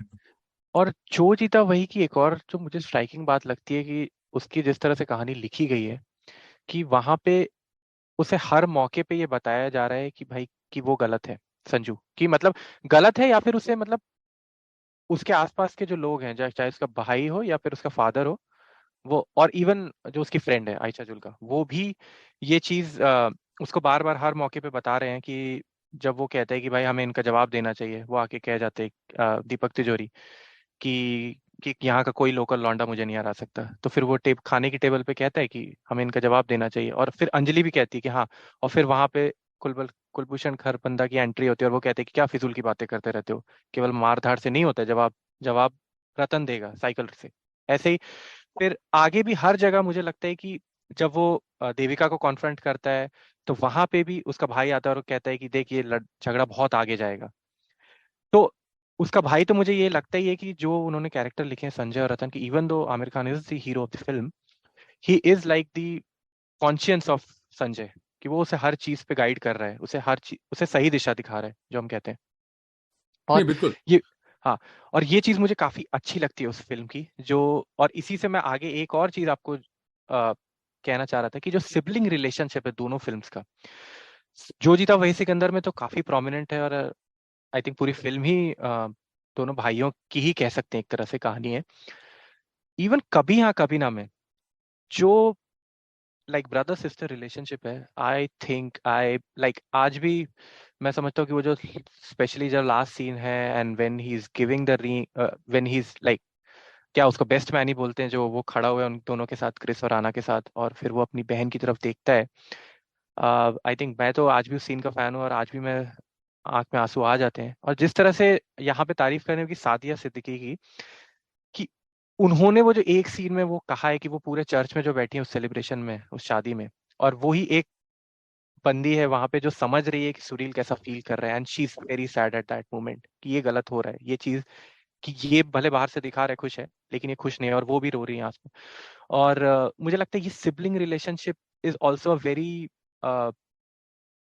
Powerful theme in both these films, जो आई थिंक इसको कल्ट बनाती है दोनों फिल्मों को, क्योंकि जो भाई और भाई बहनों का रिश्ता और जिस तरह का मतलब इसमें एक्सप्लोर किया है, वो अभी तो मुझे नहीं याद आ रहा कि इस तरह से अगर और फिल्मों में एक्सप्लोर किया है, जहाँ पे उन्होंने बहुत ही मतलब जो कड़ा रिश्ता दिखा है, स्पेशली कभी यहाँ कभी ना में, जहाँ पे सादिया सिद्दीकी की आई थिंक 2 या 3 सीन्स होंगे, बट जहां जहां भी वो आती है, कि उसकी बहन को पता है कि उसका भाई कैसा है। एंड एज अ ब्रदर, कि मेरी भी एक छोटी बहन है, आई नो कि भले कि आप सारी बातें नहीं डिस्कस करते हैं अपनी बहन से या अपने सिबलिंग से, बट उन्हें अंदर पता होता है कि ये किस तरह का इंसान है, इसे किस तरह की चीजें पसंद है और ये किस तरह के इमोशन से गुजर रहा है।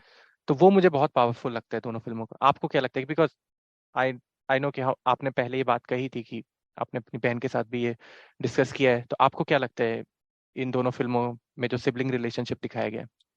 नहीं, मैं आई थिंक तुमसे बेहतर नहीं कह पाऊंगा। तुमने आई थिंक ये बात को बिल्कुल अच्छी गहराई और बहुत गहरी बात कह दी है कि, और आई थिंक ये दोनों कहानियों की यही खूबी है कि बहुत कम कैरेक्टर्स किरदारों को लेके ये दोनों फिल्में ऑपरेट करती हैं।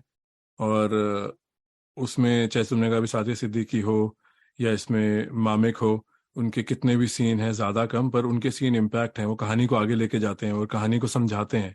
हाँ कि जो सादिया सिद्दीकी और शाहरुख खान के जो सीन हैं कभी यहाँ कभी ना में, शुरू में जब वो ख्वाब देख रहे हैं और उनका दिन शुरू होता है और किताबों में आना, हाँ हिस्ट्री में आना, तो आई थिंक वो जैसे तुमने कहा है, एक तो वो ऑडियंस को बताया गया कि आना कौन है, पर ऑडियंस को ये बताया गया कि बहन उन्हें कितना समझती हैं, कितना जानती हैं, और ज़रूरी नहीं है कि हर बात उन्होंने शेयर की है। आई थिंक वो तुम्हारे हाँ लफ्ज़ में चुरा रहा हूँ, आई थिंक। हाँ, तो मैं इसमें कुछ ज़्यादा नहीं ऐड कर पाऊंगा। तुमने बिल्कुल एक एक पल्स मैं पकड़ी है इन इसमें दोनों कहानियों की। हाँ, और अगर जो जीता की भी बात करें तो उसमें भी आप देखिए कि आई थिंक उसका जो चेंज आता है उसकी लाइफ में, it's because of his brother, कि उसका एक्सीडेंट हो गया। क्योंकि कहीं ना कहीं वो अकड़ में रहता है कि हाँ भाई मैं तेरे से ज्यादा जानता हूँ और तू मुझे मत समझा, लेकिन when he is in hospital he realizes की दैट कि उसकी लाइफ उसका भाई है ना।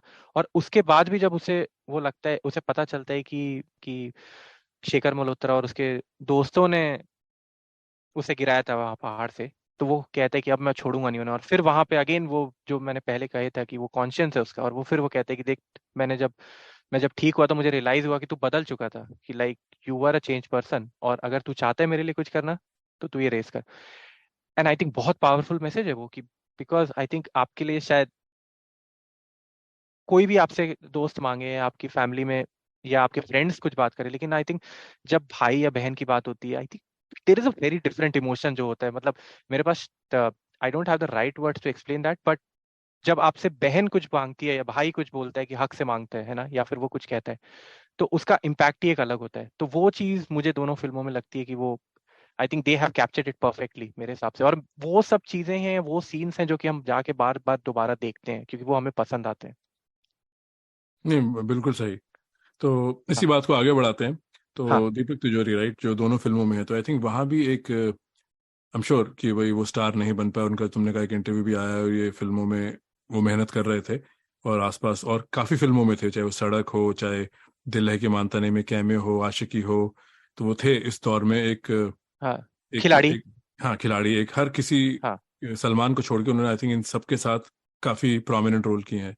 तो अभी यहाँ पे जो उनके दो किरदार हैं, पहले मैं जोजीता में शेखर मल्होत्रा की बात करूंगा। हाँ नेसेसरीली आप उसको विलन का टैग भी नहीं दे सकते, क्योंकि जो बचकानी हरकतें संजय कर रहा है वही शेखर कर रहा है, और संजय हाँ की जो इनोसेंस है या मक्कारी है, झूठ बोलना है, वो दीपक शेखर से भी एक दो कदम आगे है। अब जो दीपक और मामिक की जो लड़ाई होती है वो एक्सीडेंट है, पर हाँ उसके बाद वो ओन अप नहीं करते कि उन्होंने धक्का दे दिया, जो कि काफी उस उम्र के लोग करेंगे ये। हाँ तो आप उनको पूरी तरह से विलन भी नहीं कह सकते। आई थिंक ये एक फिल्म की कामयाबी है कि जो एक विलन का डिपार्चर था, आई थिंक वो इन दोनों फिल्मों से शुरू हुआ है। और क्रिस तो बिल्कुल ही आप उसको विलन कह नहीं सकते। वहां तो आप कहोगे कि जो फ्लॉड कैरेक्टर वो सुनील ही है, चाहे वो टीनेजर्स हैं, हाँ पर सुनील का ही झूठ बोलने की आदत और कैरेक्टर असैसिनेशन, दूसरों का कहानियां सुनाना, अपनी बात मनवाने के लिए जो खुद को पाना हासिल करना है। तो आई थिंक इन दोनों फिल्मों में एक ये भी बहुत गहरी बात थी, जो ट्रेंड सेटर था, कि दोनों फिल्मों में एक अब विलन का डिपार्चर था, जो कि आने वाली फिल्मों में ट्रेंड बन गया कि कहानी है और कहानी सबसे बड़ा किरदार है। उसमें जो कैरेक्टर है, आपको किसी को गिराने की जरूरत नहीं है किसी को उठाने के लिए। तो आई थिंक ये हाँ। मेरे लिए बहुत दिलचस्प बात थी। अब देखा और जाए मैं हाइंडसाइट में, तब हाँ शायद ये बात का अंदाजा भी नहीं हुआ था कि ये दोनों फिल्मों ने, और दोनों फिल्मों में ऑलमोस्ट 18-19 महीने का गैप है। एक जून में आई थी और एक ऑलमोस्ट 1.5 साल बाद एंड ऑफ फरवरी में आई थी. बट आई थिंक इन दोनों में ये सिमिलैरिटी बहुत है कि एक एक मेन स्ट्रीम विलन नहीं है दोनों फिल्मों में. हाँ, और मैं कह रहा हूँ कि और मैं बिल्कुल मजाक नहीं कर रहा हूँ, ये आप ये भी कह सकते हैं कि कि ये फिल्में चलती है बिकॉज दीपक तिजोरी इसकी कॉमन थीम है दोनों फिल्मों की. शायद हम पॉडकास्ट बना रहे हैं, आमिर और शाहरुख तो अलग अलग है किरदार, लेकिन दीपक तिजोरी जो इस दोनों हमारे एपिसोड को जोड़ के रखते हैं, he is the common theme for us doing this episode. But आपने जो ये बात कही बिल्कुल सही कही कि इसमें कोई आपका जो कहते हैं ट्रेडिशनल विलन नहीं है दोनों फिल्मों में. Shekhar Malhotra still he is an antagonist. मैं उसको कहूंगा कि he is pitted against Aamir Khan in that film. But कभी हाँ कभी ना में तो लाइक कहीं पे भी आपको you don't like feel sorry for Chris, right? Like कहीं पे आपको गुस्सा नहीं आ रहा है, क्योंकि जो जीता वही में तो कहीं कहीं लगता है कि ये ऐसा क्यों कर रहा है और इसको जवाब मिलना चाहिए. हाँ, और जब वो बट आके क्रिस इज रतन को हाँ हॉस्पिटल में वार्निंग भी देता है तो वो तो आई थिंक एक राइट हाँ शेखर की डार्क हाँ शेड है कि डार्क शेड है. हाँ बिल्कुल. तो वहां पे तो थोड़ा सा इसका वो कैरेक्टरिस्टिक्स हैं, लेकिन कभी हाँ कभी ना में तो शायद रोल भी थोड़ा सा कम है. और पर मैं एक और चीज जो ये कहना चाह रहा था कि दीपक तिजोरी का जो काम है वो जो जीता वही सिकंदर में बहुत अच्छा है. और कभी हाँ कभी ना में मैं जब आफ्टर रिपीटेड वॉचिंग मुझे थोड़ा सा हल्का लगता है कि वहां पे लाइक उन्हें क्या क्या कहें कि थोड़ा सा हल्का सा काम है कि he is trying too much. जो भी वो सीन्स है, इवन लास्ट में जब वो आके कहते हैं कि मैं अपने पेरेंट्स को बताना चाहता था, और इवन जब वहां पे वो उसे जब वो गाना खत्म होता है काश के हम, उसके बाद जब आते हैं तो वहां पे भी जो उन्होंने एक्टिंग करी है वो मुझे उतनी कन्विंसिंग नहीं लगती है. But in comparison to Jo Jeeta में like he completely owns that role. और शायद बहुत सारे लिसनर्स ये बात जानते होंगे कि पहले वो रोल पहले कि उसके लिए ऑडिशन अक्षय कुमार ने भी दिया था और Akshay Kumar got rejected I think by Farah Khan, जो जिन्होंने उस फिल्म से एज अ कोरियोग्राफर अपने करियर की शुरुआत की, फराह खान ने. तो उन्होंने उनको रिजेक्ट कर दिया था अक्षय कुमार को. और आई थिंक दीपक तिजोरी भी शायद पहली बार रिजेक्ट हुए थे. और ये काफी मतलब बिकॉज इतनी बार ये कहानियां सुनी है कि इसमें कितनी बात सच है. फिर दीपक तिजोरी ने कहा कि फिर वो दोबारा आई थिंक उनको महेश भट्ट ने कहा कि ये फिल्म चल रही है और ये लोग ढूंढ रहे हैं एक्टर अपने इस किरदार के लिए, तुम जाके ट्राई क्यों नहीं करते हो. और फिर उन्हें वो रोल मिला. और मुझे लगता है कि जहाँ पे भी जो आपने वो सीन्स बताए कि वो जब वो हॉस्पिटल में जाते हैं या फिर वो जब वो कुलभूषण खरबंदा को कहते हैं कि आ, मुझे कोई नहीं हरा सकता है, even in Ramlal cafe, I think he completely owns that. जो उसकी क्या कहते हैं कि जो he is kind of a bully, right? Like थोड़ा सा, and he is very like जो घमंडी टाइप का बंदा है ना, जिसको अपने ऊपर बहुत घमंड है, वो उन्होंने वो किरदार बहुत परफेक्टली प्ले किया है. और आई आपको थिंक एक्टिंग नहीं. के बारे में हाँ, मैं ये भी कहना चाहूंगा, तुम्हारी बात थी कि I think between Akshay Kumar, I think ये फिल्म में विकिपीडिया पेज तो यही कहता है, मैंने कहीं और सुना भी था कि ये फिल्म मिलिंद सुमन ने ऑलमोस्ट 60-70% कंप्लीट की थी और फिर आई थिंक नाश्ता या कुछ लेट आने की वजह से वो गुस्से से सेट से चले गए थे और फिर ये रोल दीपक तिजोरी को मिला है. पता नहीं कितनी हाँ हाँ सच्चाई हाँ है, बट राइट. उनका नाम I think 70-80% Wikipedia archive. Complete हो गई थी film. Yes yes yes, I think ये काफी पॉपुलर बात है. और आई थिंक अब तो हमारे पास हाइंडसाइट है तो हम कह सकते हैं कि दीपक तिजोरी तो बिल्कुल कि हम और किसी को देख ही नहीं सकते उस रोल में. पर जितना मैंने मिलिंद सोमन का काम देखा, मुझे लगता है कि वो उतना जस्टिस नहीं कर पाते जितना दीपक तिजोरी ने किया. पता नहीं, इस बारे में एक और एपिसोड होना चाहिए क्योंकि मैं ये नहीं मानता, क्योंकि फिर हम देख ही नहीं सकते ना उनको. तो आई थिंक ये गब्बर सबसे बड़ी डेफिनेशन है.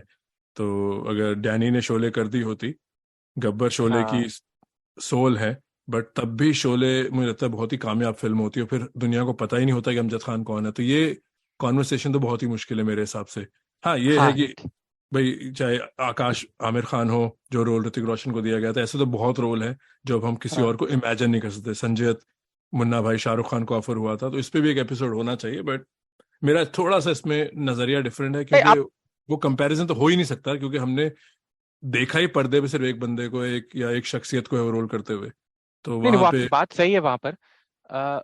बट मेरा पॉइंट ये है कि जितना आपने दूसरे का काम देखा है, क्योंकि अगर जो आपने पॉइंट रखा वो भी एक तरह से सही है कि अगर 70-80% फिल्म बन चुकी थी और जो लोग उस फिल्म को बना रहे थे तो उन्हें मिलिंद सोमन का काम श्योरली पसंद आ रहा था, क्योंकि जिस तरह की मतलब एटलीस्ट हमने जो भी सुनी है न्यूज़, वेरीफाइड न्यूज़, वो यही है कि वो फिल्म छोड़ के चले गए। ऐसा नहीं था कि उन्हें फिल्म से निकाल दिया या कुछ हम्म। ऐसा था कि उनके परफॉर्मेंस में कुछ कमी थी।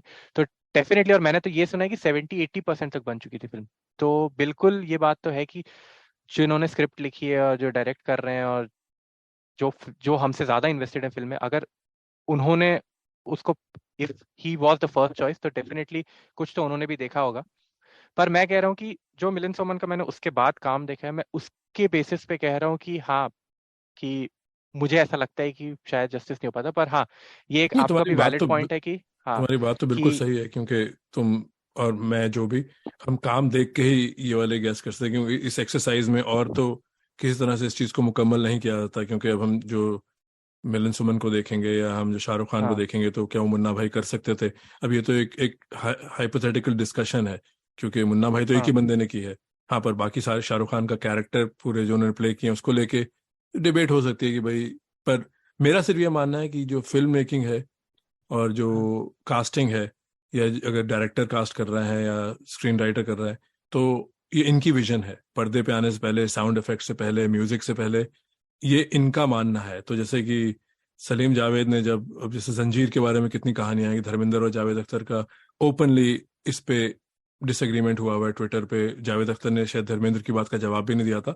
तो जो कहानी बताते हैं कि विजय के रोल के लिए पहले कितने लोग कंसिडर किए गए, हाँ, तो पर वो फिल्म बनी नहीं। तो फिर जब सलीम जावेद ने, किसी ने इनको रेकमेंड किया, फिर इन्हीं को दीवार के लिए रेकमेंड किया गया उसके बाद, तो आई थिंक ये एक विजन की बात है कि किसी ने किसी को जब चूज किया, तो मैं उस बात को बहुत बड़ा बेनिफिट और डाउट देता हूँ। जो ओरिजिनल चॉइस थी, कोई रीजन रहा होगा। हाँ, हाँ, एंड में तो फाइनल प्रोडक्ट है कि पब्लिक को जो चीज़ पसंद आई, फिर या तो उस फिल्म की मिसाल बन गई, या फिर वो फिल्म फ्लॉप हो गई, या फिल्म अच्छी नहीं थी। तो बस मेरा यही कहना है इस पे। आई थिंक मैं ज़्यादा टाइम नहीं लेना चाहता। आई थिंक तुम्हारा नज़रिया बिल्कुल ठीक है, बट हाँ, मैं बस ये कहता हूँ कि सुनने वालों से कि भाई, इसको हम कभी प्रूव ही नहीं कर सकते। जितनी बड़ी फिल्म है, फिर उसमें तो हम कभी प्रूव कर ही नहीं सकते कि कोई और वो रोल कर सकता था, पर किसी और को पहले सोचा गया था, तो अंजाम कुछ और हो सकता था अगर जो ओरिजिनल चॉइस थी, अगर वो फिल्म कर लेते। चाहे हाँ, दिलीप कुमार हो प्यासा में, चाहे डैनी हो शोले में। हाँ। पर इससे मैं एक चीज आपसे ये पूछूंगा कि आपको, हमने बात करी दीपक तिजोरी की और आमिर शाहरुख की, अ, सादिया और मामिक की, इसके अलावा आपको कुछ ऐसा लगता है कि जो बहुत ही अच्छा काम है? और इस पे मैं पहले कह लेता हूँ कि मुझे कुलभूषण खरबंदा का जो काम है जो जीता वही सिकंदर में, वो टॉप क्लास लगता है। आई जस्ट फील कि जो बाप वाला जो रोल है, स्पेशली एक सीन जो है कि जो लास्ट में वो जिस तरह से कर रहे हैं कि थोड़ा, और वो जिस तरह से like he is just excited, वो जिस तरह का एक्साइटमेंट वो दिखा रहा है as a father, as a coach, right? Sanju के रेस के दौरान लास्ट मोमेंट पे, मतलब क्योंकि वो जब रेस चल रही है तो वो हर सब पे कैमरा जाता है, मामिक पे जा रहा है, आयशा जुल्का और देवन भुजानी और आदित्य लखिया पे है, पूजा बेदी पे आगे बात करते हैं। पूजा बेदी है और देव मुखर्जी जो कोच हैं राजपूत के, उनके। पर वहां पे जो इमोशंस मतलब कुलभूषण खरबंदा खरबंदा दे रहे हैं, और यहीं से मैं जस्ट एक कनेक्ट करूंगा लगान पे, क्योंकि मैं वो लगान का भी, अगर आपको वो सीन याद होगा कि जब वो हैट्रिक लेता है कचरा, तो उस समय वो जस्ट अपनी जो माला पहन रहे थे वो ऑलमोस्ट एक मोमेंट के लिए निकालने की कोशिश करते हैं और फिर रख देते हैं because he is a Raja.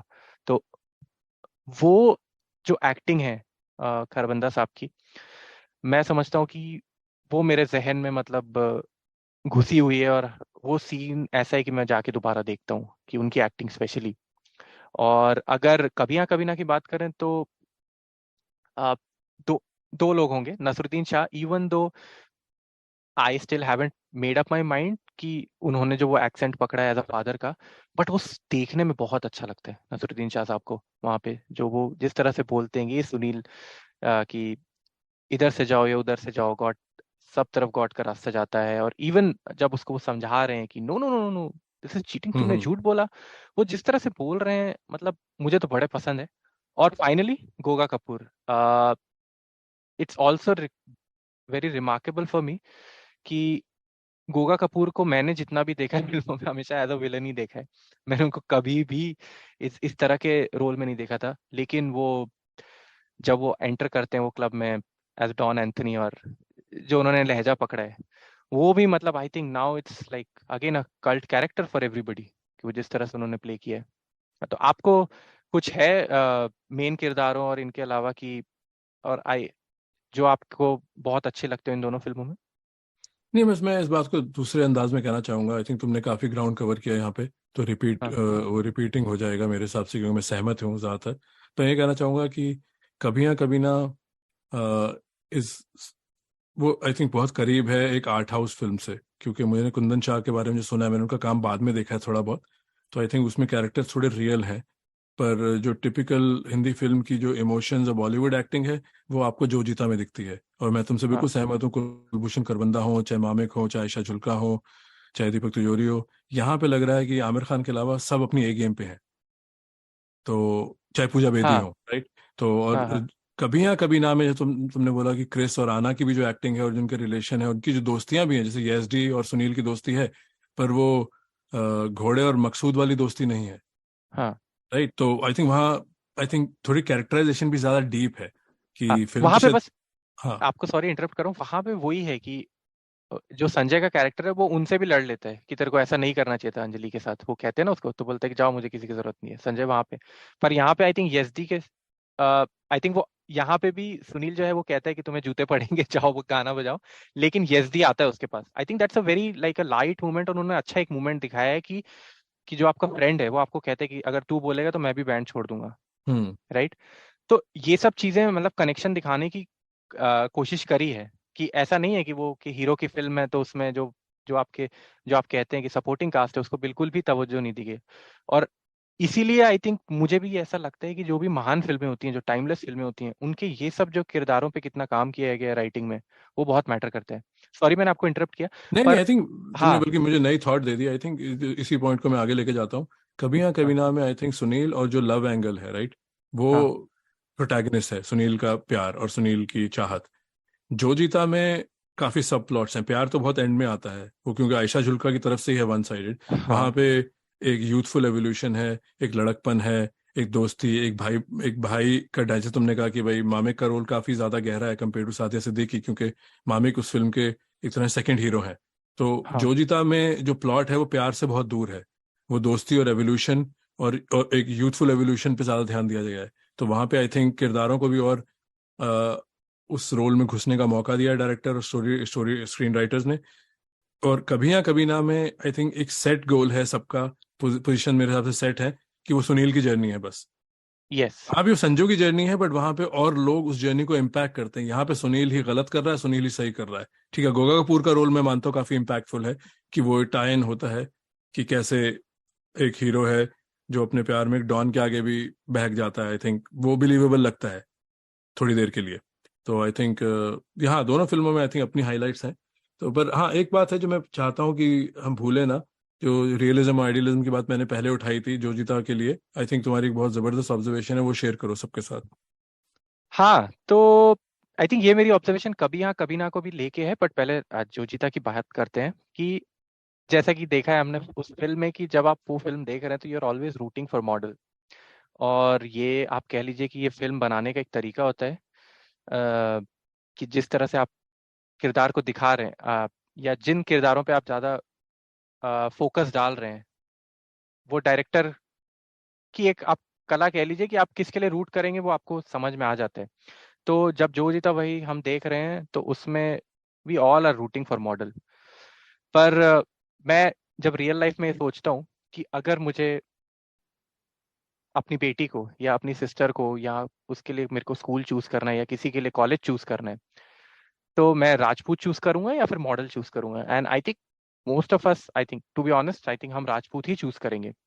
But जब हम फिल्म देख रहे होते हैं तो ये एक पता नहीं किस तरह का डिलेमा है कि हम मॉडल को सपोर्ट करते हैं जो, और मे बी इसको इस तरह से एक्सप्लेन किया जा सकता है कि हम जो अंडरडॉग होता है उसको हमेशा रूट करते हैं। आई थिंक स्पोर्ट्स में भी ये होता है कि अगर बहुत सारी जगह आप ये देखेंगे कि अगर जो हॉट फेवरेट होगा, अगर फेडरर है, तो आई थिंक लोग मे बी जो न्यूट्रल बंदा होगा, अगर they are not very much into tennis या फिर, and I am just taking a tennis example, तो अगर कोई न्यूट्रल बंदा होगा जो स्विट्जरलैंड से नहीं होगा या फिर अगर उसमें वो उसकी कंट्री का नहीं होगा, तो I think they will always root for the underdog. और आई थिंक ये होता है हर स्पोर्ट में, होता है फुटबॉल में, क्रिकेट में, टेनिस में, आई थिंक दैट हैपेंस।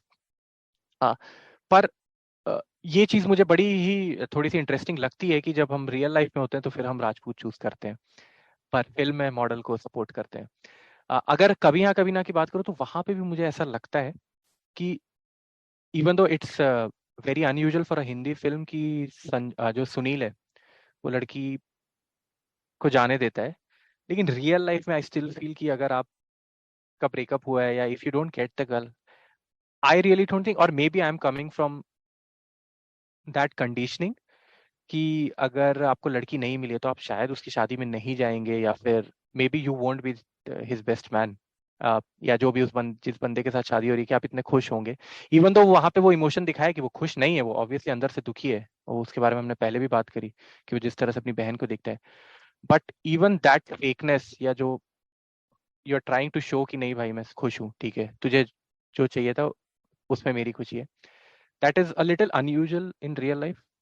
और मैं इस पे फिल्म पे जज, इसमें मैं बस ये कहना चाहूंगा कि मैं फिल्म को जज नहीं कर रहा हूँ, इट्स जस्ट एन ऑब्जर्वेशन कि how what happens in films is a little different than uh, what happens in like real life, or how we take decisions in real life is very different from how we take decisions in films. नहीं, I think film तो जैसे हमने पिछली podcast में कहा था, film एक abstract है। तुमने बहुत गहरी बात कही है। इस पे अगर दरवाजा हमने खोल दिया तो ये बात कहाँ से कहाँ पहुंच सकती है कि भाई हम चाहे कहानी के जरिए ही हम एक फैंटेसी और एक एंटरटेनमेंट की दुनिया में, तो हम हमारा सही गलत थोड़ा डिफरेंट है। हाँ तो आई थिंक बट मैं अगर मैं इसी टॉपिक पे रहूं तो आई थिंक मैं ये कहूँगा कि भाई जो ये कभी हाँ कभी ना है, उसका रियलिज्म यहाँ भी झलकता है। चाहे वो कभी और कभी, कभी हाँ और कभी ना को ही कुंदन शाह बता रहे हैं कि सब चलता है। अगर कभी, ये तो दोनों लाइफ के हिस्से हैं, हेड्स और टेल की तरह, कभी हाँ और कभी ना चलता रहेगा। बट उसमें एक हाँ रियलिज्म है कि उसमें एक जो सुनील का जो लूजर कैरेक्टर है, चाहे वो रीजन नहीं है एंड में आना और क्रिस का होना, वो सुनील की कुर्बानी है। तो एंड में जीत उसकी नहीं हुई, जिसने सही चीजें नहीं की। चाहे वो दिल का अच्छा था, हाँ पर उसका पाथ जो है उसको रिवॉर्ड नहीं किया। तो हाँ जो जीता हुआ सिकंदर, वो एक फिर भी एक फील गुड कहानी है कि संजय लाल एक एक साइकिल एक्सीडेंट जो भाई का होता है, उसके बाद वो एक उस पूरे जो टाउन का सबसे बड़ा एथलीट है उसको चैलेंज कर देते हैं सबसे बड़ी रेस में। हाँ, ये दिखाया कि वो 100 मीटर्स और रिले वगैरह नहीं खेलते, वो शेखर ही जीत रहा है। पर वहां पे एक बिल्कुल ही हाँ फील गुड मोमेंट है कि भाई उन्होंने, चलो अब मन लगा लिया बेटा, पढ़ाई करो, चलो वर्जिश करो, अब वो तुम रेस भी जीत गए। और बीच में रेस में लड़ाई भी होती है, जो एक बहुत बड़ा फ्लॉ है कि भाई बाकी साइकिलिस्ट तो वहां पे चाय पीने ही आए थे कि वो मुक्केबाजी हो रही है, हाँ वो मार रहे हैं और फिर वो एंड में घुस के जीत जाते हैं।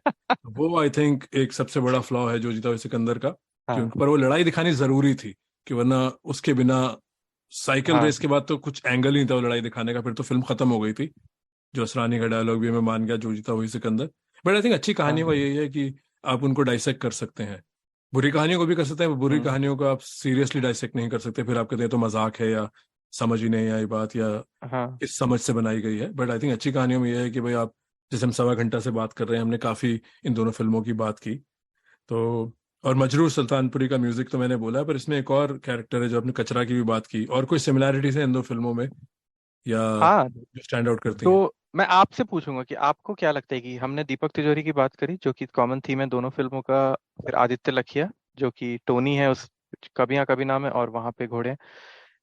आपको अगर कुछ याद आ रहा है कि ऐसे दो और किरदार हैं जो कि मुझे याद आ रहे हैं कि जो दोनों फिल्मों में कॉमन है, तो मैं आपसे, it's like a quiz question for you कि और दो कैरेक्टर्स अगर आप मेरे को बताएं कि जो दोनों फिल्मों में का हिस्सा है। मुझे अंजन श्रीवास्तव तो दोनों फिल्मों में याद है, दूसरा कैरेक्टर मुझे याद नहीं है क्योंकि वो उसमें विनायक हैं जो शाहरुख खान के पिता बने हैं कभी ना कभी ना में, और जो जीता में वो हाँ आई थिंक कमेंटेटर हैं, जो कमेंटेटर है, हाँ। जो स्कूल रेस में हमेशा कमेंट्री करते हैं। हाँ तो बिल्कुल, ये तो आपने बिल्कुल सही कहा। और जो चौथे बंदे हैं जो दोनों फिल्म में, वो है अजीत बच्चानी, जो कि वहाँ पे राजपूत के हाँ, प्रिंसिपल रहते हैं। और वहाँ पे मतलब दीपक तिजोरी के साथ उनका कनेक्शन दोनों फिल्मों में, और वहाँ पे क्रिस के फादर रहते हैं। हाँ। और आप जो मजरू की बात कर रहे थे, ये चीज भी मुझे बड़ी अच्छी लगती है, या फिर मुझे बड़ी चौंकाती है बात कि मजरू साहब के जो लिरिक्स हैं उसमें, जो जीता वही सिकंदर में स्पेशली, और इवन कभी ना कभी ना में भी, तो जो उन्होंने यूथ के साथ मतलब जो टीनेज के लिए लिरिक्स लिखे हैं, राइट, वो गाने हम आज भी सुन रहे हैं, जैसे कि जवा हो यारो हो गया, या फिर यहाँ के हम सिकंदर। और उसके जो 3 स्टैंजा हैं, अगर आप उनको देखें तो पहले स्टैंजा में वो कह रहे हैं कि भाई कि जो सब करते हैं यारों वो क्यों हम तुम करें, और यूं ही कसरत करते करते काहे को हम मरे, घर वालों से टीचर से भला हम क्यों डरे। और उसी के तीसरे स्टैंजा में अगर आप आ जाएंगे तो फिर वो कहते हैं कि चाहे तो रख ले सबको अपनी जेब के अंदर, अरे हम भी हैं शहजादे गुलफाम। तो इस तरह के लिरिक्स डाल के एक गाना लिख देना, और मैं ये चेक कर रहा था कि उनकी उम्र करीब 70 साल रही होगी उस समय जब उन्होंने ये गाने लिखे हैं उस यूथ के लिए। और सिमिलरली दीवाना दिल दीवाना में वो कहते हैं कि वो रुमाल का हम्म पार्ट है और टूटा सितारा। तो ये एक, मैं मेरा तो एक काइंड ऑफ ट्रिब्यूट ही है, मेरे बहुत ही पसंदीदा लिरिक्स राइटर हैं मजरू सुल्तानपुरी, कि किस तरह से जो आपकी आर्ट होती है, वो मैं कह रहा हूँ कि आर्टिस्ट कितने बड़े आर्टिस्ट हैं कि 70 साल की उम्र में वो उन इमोशंस को लिख पा रहे हैं कि जो 90s का टीनेजर समझ रहा होगा। बिल्कुल। तो ये बहुत ही मतलब काबिले तारीफ वाली बात है उनके, मतलब हम तो उनके बारे में क्या ही कहें। पर वो गाने तो आज भी हम सुन रहे हैं, और मुझे लगता है आप भी सुनते ही होंगे उन दोनों फिल्मों के गाने। और आई जो थिंक हाँ, कॉमन कभी थीम ना एक कभी और ना है, का, सॉरी। हाँ जतिन ललित भी हैं दोनों ही, I think music Jatin Lalit का है दोनों फिल्मों में और लिरिक्स मजरू के हैं। तो अ, हाँ, बस मैं आपका क्या लिरिक्स में, कहना है, आपका हाँ मैं क्या है लिरिक्स म्यूजिक के बारे में कहना? बिल्कुल अग्री करता हूँ। आई थिंक पर जो कभी ना का गाना है दीवाना, आई थिंक जो मेन शुरू में गाना आता है वो मेरे फेवरेट गानों में हाँ से एक है, शायद सबसे ज्यादा मैंने वही गाना सुना होगा अपनी लाइफ में। तो उसमें आई थिंक एक शायराना अंदाज भी, और यहाँ पे मैं बात कहूँगा भाई, मेरी मदर ने ये शायरी वगैरह पढ़ी हुई है, तो मैं तो सिर्फ उनके मुंह से थोड़ी बहुत बातें सुनी है। पर आई थिंक एक बिल्कुल ही अनपढ़ शायर जो हम अपने आप को कहेंगे, जो इधर उधर बस गूगल कर लिया, या गालिब ने क्या कहा या मीर ने क्या कहा, आई थिंक हाँ इसमें जो एक शायराना जबान है, कि जैसे जो हाँ लाइन है, कब से करे है तेरा इंतजार, आई थिंक ऐसी लाइन किसी गाने में यूज नहीं होती। ज्यादा होगा मैं कब से कर रहा हूँ तुम्हारा इंतजार, कब से तुम्हारा हाँ रास्ता हाँ देख रहा हूँ, कब से करे है, आई थिंक वो एक एक जबान है, कोई जो शायर होंगे वो ही सुने समझेंगे। हाँ पर इतना मुझे हाँ समझ आता है, it's not your typical Hindi music line, it's totally like shayari. और फिर वो हाँ अंदाज दिखलाती, अभी दिखलाती वगैरह ये मैंने पुरानी दिल्ली में जबान बहुत सुनी है, और उस टाइम मुझे लगता है ये कोई कूल जबान नहीं है, दिखलाना बतलाना। पर इस गाने में ऐसा बैठता है ये, इस गाने का हाँ टेम्पो, इस गाने के जो पूरे लफ्ज यूज हुए हैं, आई थिंक ये गाना जितनी बार सुना जाए उतना कम है। और ये आई थिंक इस गाने में मजरू के साथ साथ मैं अमित कुमार साहब को भी एक शाउट आउट दूंगा, क्योंकि वो फेमस फादर का बेटा होना आसान नहीं है, चाहे अभिषेक बच्चन हो, चाहे अमित कुमार हो, या कोई भी हो, रोहन गावस्कर हो। यहाँ पे आई थिंक अगर एक गाना मैं चुनूंगा, जैसे किशोर के मेरे फेवरेट गानों हाँ में है मेरे महबूब कयामत होगी, वो यंग किशोर है, बिल्कुल अपनी पीक पे है, तो मैं अमित कुमार का ये गाना कहूंगा कि ये गाना आई थिंक बिल्कुल जैसे वो जस्टिफिकेशन है मेरे लिए, कि ये हाँ उसी दर्जे के सिंगर हैं, चाहे उस दर्जे के हैं नहीं, किशोर बहुत महान कलाकार हैं, पर ये अमित कुमार की पीक मोमेंट है। अगर कोई गाना चुना जाएगा तो एक रॉकी फिल्म का भी हाँ गाना है, बट आई थिंक ये गाने में जो अमित कुमार की आवाज है और जो शाहरुख खान को ने अपनी आवाज दी है, जबकि यूजुअली शाहरुख खान के लिए आई थिंक उदित नारायण ने भी काफी गाने गाए हैं, पर आई थिंक ये संगम बहुत जबरदस्त बैठता है, मजरू, ये शाहरुख और अमित कुमार।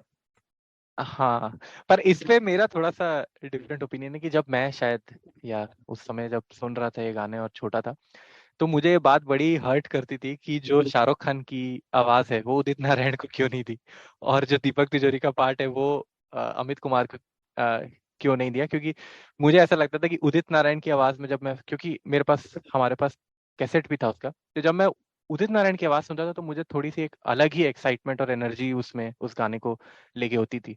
तो मैं हमेशा ये सोचता था कि यार ये यहाँ पे इन्होंने गलती करी है। पर आपसे जब नहीं, बात अब करी तो तो मैं आप, तुम्हें नहीं समझाता, तुम ग्रोन अप आदमी हो, तो हम दोनों एक ही गली हाँ मोहल्ले में रहते हो, तो फिर मैं तुम्हें बताता एक दिन, मैं तुम्हें पेप्सी वगैरह पिलाता, समझाता कि नहीं, ये आवाज इस गाने में ज्यादा सही बैठती है, क्योंकि वो तो आई हाँ थिंक, पर मैं तुमसे सहमत हूँ हाँ कि हाँ पहला नशा वगैरह में उदित नारायण ने, पापा कहते हैं, जो भी उस दौर के और गाने गाए हैं, हाँ मेरे उदित नारायण के गाने मुझे ज्यादा पसंद है।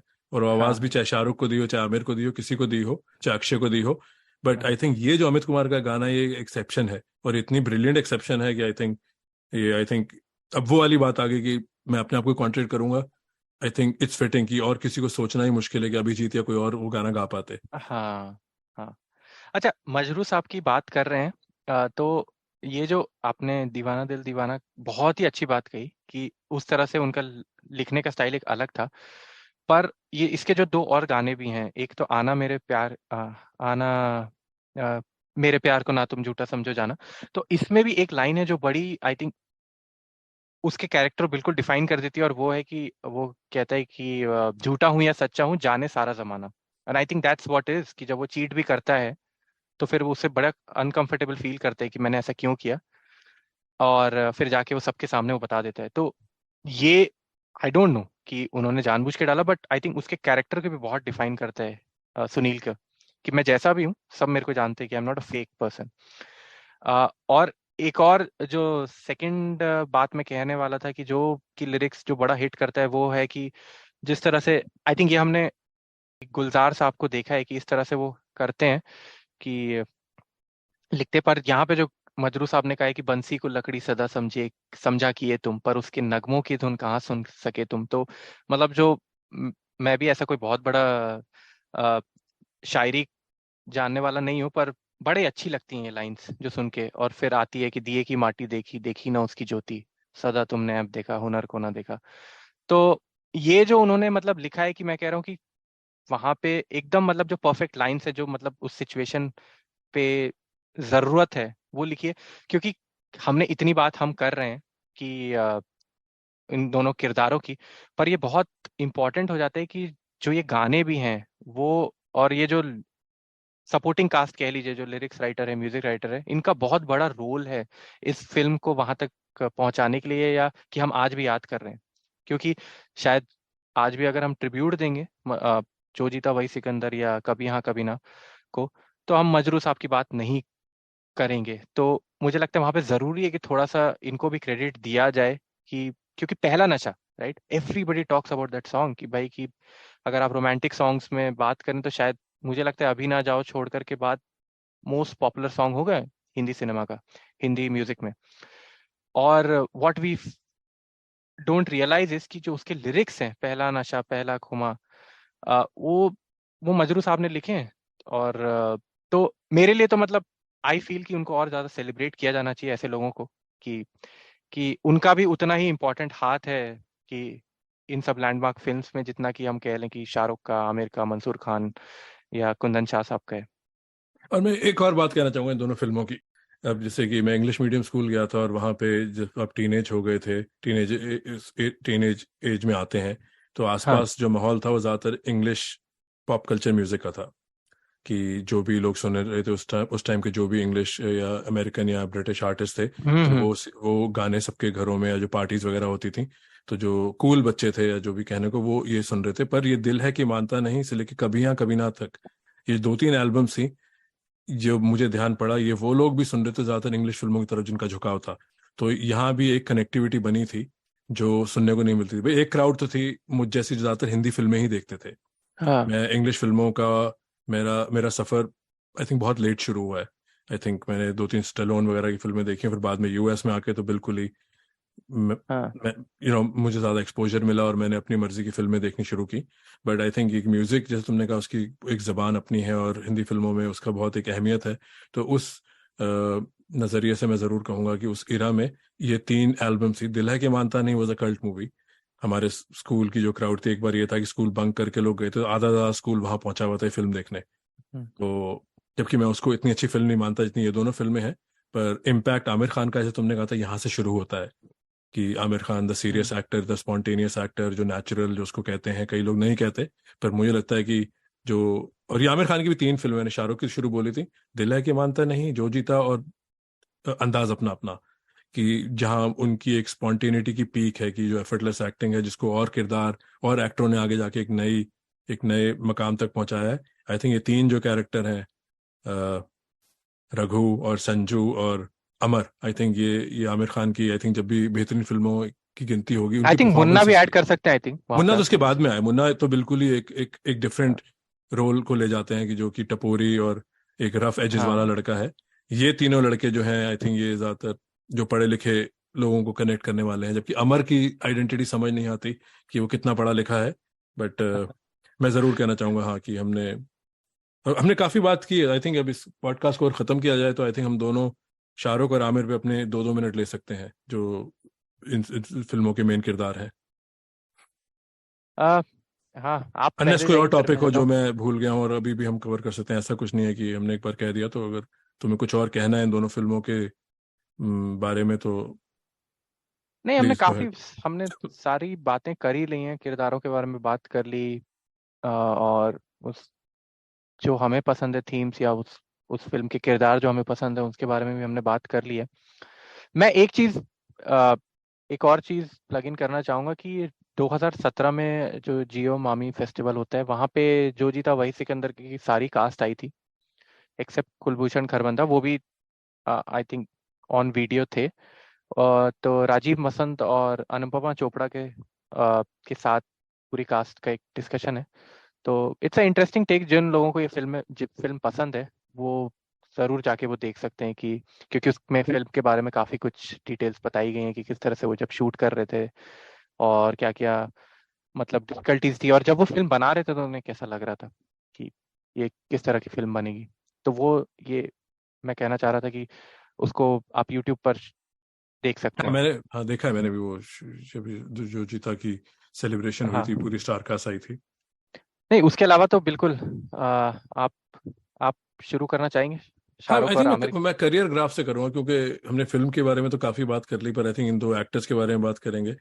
तो आई थिंक अगर शाहरुख खान की कंपैरिजन किसी खिलाड़ी से की जाए, राइट, जैसे आजकल हैरी ब्रुक की बात हो रही है या जो ज़बरदस्त डेब्यूज होती हैं, तो आई थिंक दीवाना भी बहुत इम्पैक्टफुल डेब्यू थी, क्योंकि वो एक नया किस्म का किरदार, एक हीरो था हाँ, जो समाज की डिफरेंट बंधनों को तोड़ के, और जो भी उस फिल्म के जरिए डायरेक्टर ने और स्टोरी टेलर ने बात कहनी चाहिए, और फिर अंजाम तक, ये जो पहला फेज है शाहरुख खान का, हाँ, इसमें अभी उनकी लवर बॉय जो इमेज है, जो लेजेंडरी इमेज है, वो कायम नहीं हुई थी, क्योंकि वो अभी हाल ही में आई रोमांटिक्स जो डॉक्यूमेंट्री है, उसमें उन्होंने बोला है कि मैं पहले डिफरेंट फिल्में कर रहा था, करण अर्जुन इंक्लूडेड, तो मुझे लव स्टोरी में इतनी कोई दिलचस्पी नहीं थी। पर मेरा यही मानना है, अगर मैं उनके इतने महान करियर की समरी करूं, जबकि उन पे पूरा एक एपिसोड होना चाहिए, तो अगर मैं उनकी बेस्ट परफॉर्मेंसेस गिनूंगा, तो कभी हाँ कभी ना और डर में जो वर्सेटिलिटी है, और बाजीगर भी उसी एक मोड की डार्क फिल्म है। तो ये तीन, जैसे मैंने बताया, ये तीनों फिल्में बिल्कुल 2.5 महीने की गैप में रिलीज हुई हैं। तो आई एम श्योर शूट भी पिछले 8-10 महीने में ही हुई होंगी, कि उन दिनों जैसे अमिताभ भी कहते हैं वो शिफ्ट होती थी। तो आई एम श्योर कभी यहाँ कभी ना और बाजीगर वो साथ शूट कर रहे होंगे, और डर भी कि ओवरलैप तो हुआ ही हम्म, होगा। तो आई थिंक हम्म, ये मुझे उनकी हाईलाइट लगती है।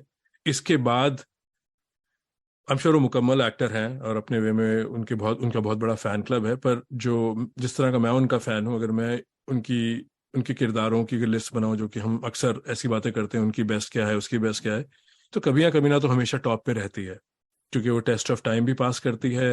और जो तुमने बात की सादिया सिद्दीकी के साथ केमिस्ट्री, जो उनके एक्सप्रेशन है, चाहे वो गाना ये तो अलबेला हो, चाहे आना हो, आई थिंक वो एक नई किस्म की एक्टिंग थी। और डर और बाजीगर से जो उनका किरदार और जो उनकी भूमिका है, वो आज तक बात की जाती है कि एंटी हीरो को उन्होंने अंजाम दिया। और मैं एक और टीवी शो का मेंशन करना चाहूंगा यहाँ पे, दूसरा केवल। उस शो में मैंने शाहरुख खान को देखा था फौजी के बाद, मैंने सर्कस नहीं देखा था। तो आई थिंक सर्कस के साथ साथ आया था दूसरा केवल, रात को टेलीवाइज किया था। और आई थिंक अभी कोविड के दिनों में मैंने गूगल किया था, शायद दूरदर्शन ने पुराना क्लासिक शो दोबारा दिखाया है शाहरुख का। तो आई थिंक उस शो में एक प्रॉमिस सा बन गया था, जो तुमने कहा है कि ये लड़का डिफरेंट है, इसमें कोई बात है। तो वहां पे एक अजीब सी फीलिंग आ गई थी, कि जैसे होता है ना कि अगली चीज क्या करेगा। और फिर उसके 1-1.5 साल के बाद आई थिंक दीवाना आ गई थी। तो ये मैं कहना चाहूंगा। और बाकी शाहरुख पे फिर बात करेंगे आई एम श्योर आने वाले एपिसोड्स में। तो हम्म, मुझे लगता है कि उनकी जो बेस्ट है वो इस दौर में देखा गया है। बाद में उन्होंने बहुत सारी फिल्में की हैं, पर उनके बारे में मैं इतनी बात नहीं करना हूँ। मैं फैन को बहुत बड़ा दर्जा देता हूँ एज फार एज परफॉर्मेंसेज गो, खासतौर पे जो आर्यन खन्ना का रोल है, नॉट चांदना का रोल। तो आर्यन खन्ना के रोल में आई थिंक उन्होंने बहुत हाई नोट्स हिट किए हैं मेरे हिसाब से। बट जहाँ से मैं देखता हूँ, कभी हाँ कभी ना और डर आई थिंक उनके कुछ मानी हुई परफॉर्मेंसेज में है। और उसमें मैं दिलवाले दुल्हनिया भी ऐड करूंगा, क्योंकि वो एक टेम्पलेट मूवी है।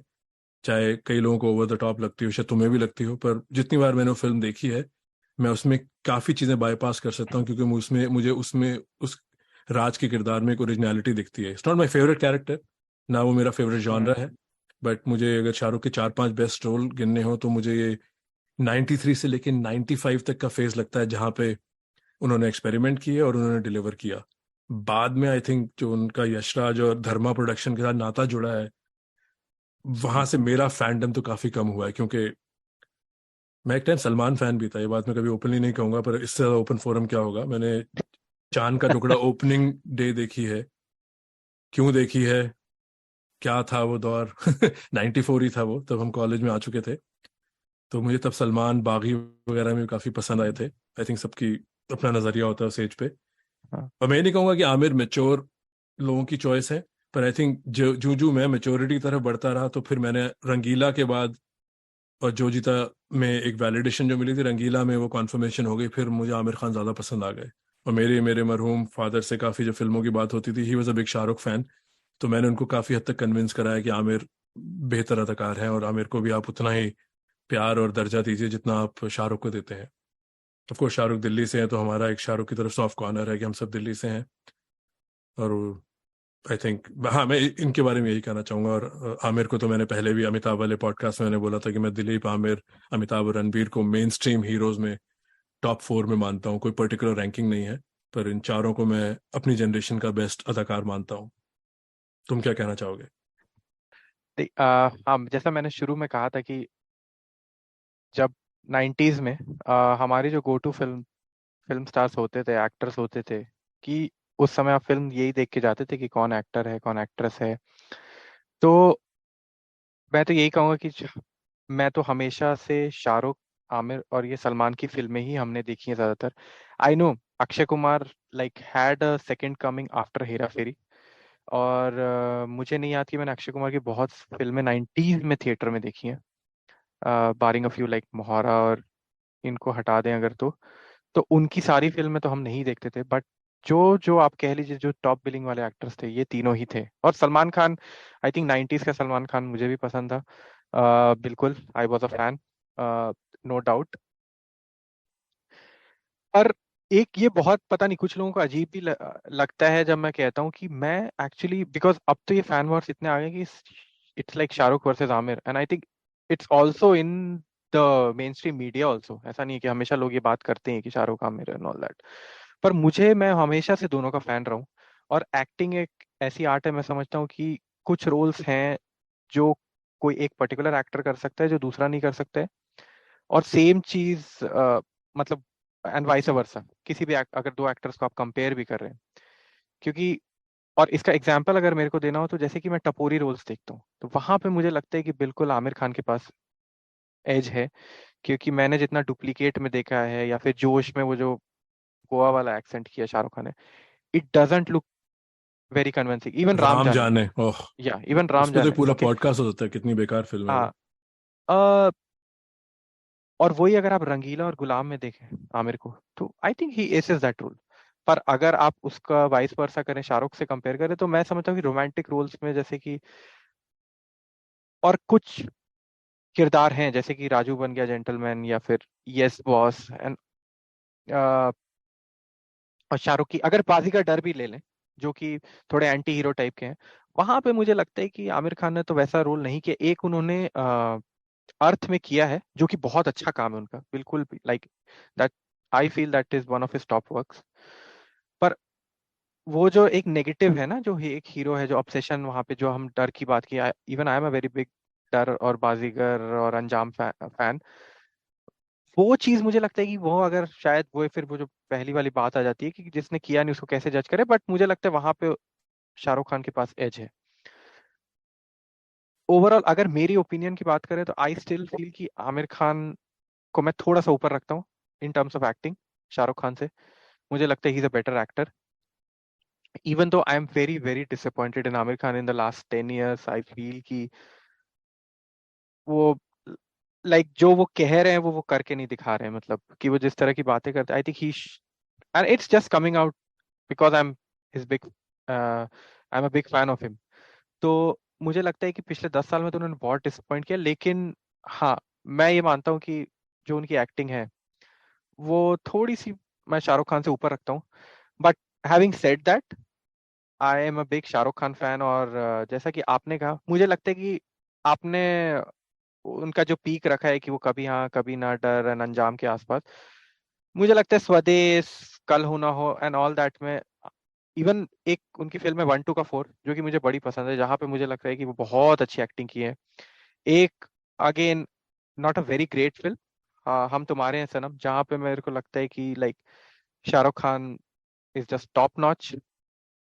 तो ये सब भी फिल्में हैं जहाँ पे मुझे बड़ा पसंद आया उनका काम।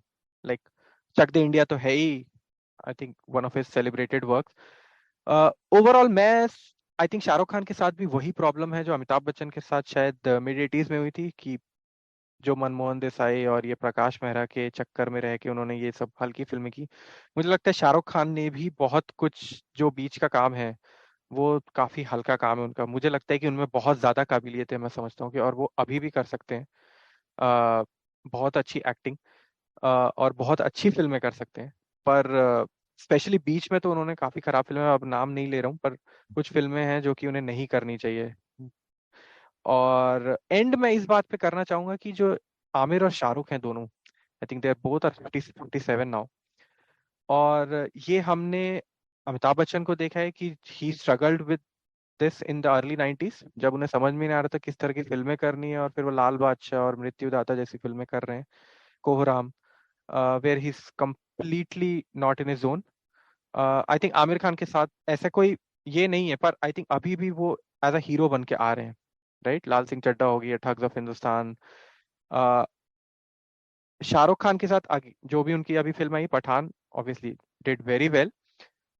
अब जो अगली आने वाली है जवान और डुंकी, उसमें भी वो हीरो ही हैं। पर मुझे ऐसा लगता है कि now it's both of these actors they have the capability, like Amitabh Bachchan as an actor, कि ये दोनों में काबिलियत है कि कैरेक्टर एक्टर वाले रोल्स भी बहुत अच्छे से कर सकते हैं अगर इन्हें सही की स्क्रिप्ट मिलेगी। और स्पेशली अब ओटीटी आ गया है, आई डोंट नो कितना ये लोग अट्रैक्ट होंगे, because at the end of the day दोनों बड़े स्टार है, दोनों लाइक बॉक्स ऑफिस पे नजर रहती है कि इतना पैसे कमाने चाहिए। पर मैं समझता हूँ कि अगर इन्हें कुछ अच्छा किरदार मिले तो ये दोनों परफॉर्म कर सकते हैं। और यहाँ पे एक और चीज मुझे अभी जस्ट याद आ रही है कि आमिर खान को एक्चुअली दिवाकर बनर्जी की जो ब्योमकेश बख्शी वाली फिल्म है उसमें रोल ऑफर हुआ था, and I think he rejected it. और वो फिर नीरज काबी का जो रोल है वो वाला उनका रोल था, और उन्होंने वो रिजेक्ट किया था। आई स्टिल फील कि लाइक एज एन एक्टर जो कह रहे हैं कि मैं बड़ी सोच समझ के फिल्में करता हूँ एंड मैं बहुत टाइम देता हूँ, may obviously it's his personal choice, but I feel कि that was a role that अगर उनको ऑफर किया गया था so he could have played that role, because वो डार्क शेड वाला रोल था और उन्होंने बहुत सालों से वैसा रोल नहीं किया है, तो उनको करना चाहिए था। और again it's coming as a fan, लोग बहुत बोलेंगे कि तुम कौन हो आमिर खान को बताने वाले, लेकिन I am just saying as a fan, ये मेरी ओपिनियन है कि दे नहीं आर नहीं, बेटर बिल्कुल देन ओपिनियन व्हाट। बनती है, इतना टाइम दे रहे हाँ हो, इतनी बातचीत कर रहे हैं, इतनी फिल्में देखी हैं, वो तो आई थिंक ये सब बहुत ही सब्जेक्टिव बातें हैं। तुम्हारी ओवरऑल ऑब्जर्वेशन सही है कि भाई एक स्टार हो या चाहे एक्टर हो, इन दोनों के केस में दोनों बहुत बड़े स्टार हैं, तो आई थिंक उनकी चॉइसेस उन्हें डिफाइन करती हैं। जो बॉक्स ऑफिस हम्म, ऑब्सेशन है वो आजकल बिल्कुल हर बंदा गिनती करता है, और मैं भी पठान की गिनती में पड़ गया, मुझे समझ नहीं आया क्यों मैंने वो गिनती इतनी फॉलो की। आई थिंक बिल्कुल। अब इसको रैप कर हाँ सकते हैं बस हम। हमारे कोई संजू और फाइनल? फाइनल तो कुछ नहीं, मेरा एक मुझे एक बात याद आई कि मैं जब ये देखता था जोजी था वही सिकंदर बचपन में, तो एक वो होता है ना कि बार बार देख रहे हैं, तो मुझे एक चीज बड़ी मैंने याद कर ली थी। और अगर आप चाहें तो मैं बताता भी हूँ कि वो जो लास्ट में साइकिल रेस होती है, तो उसमें जब वो एंट्री होती है तो वो सबके नाम लेता है एक एक करके।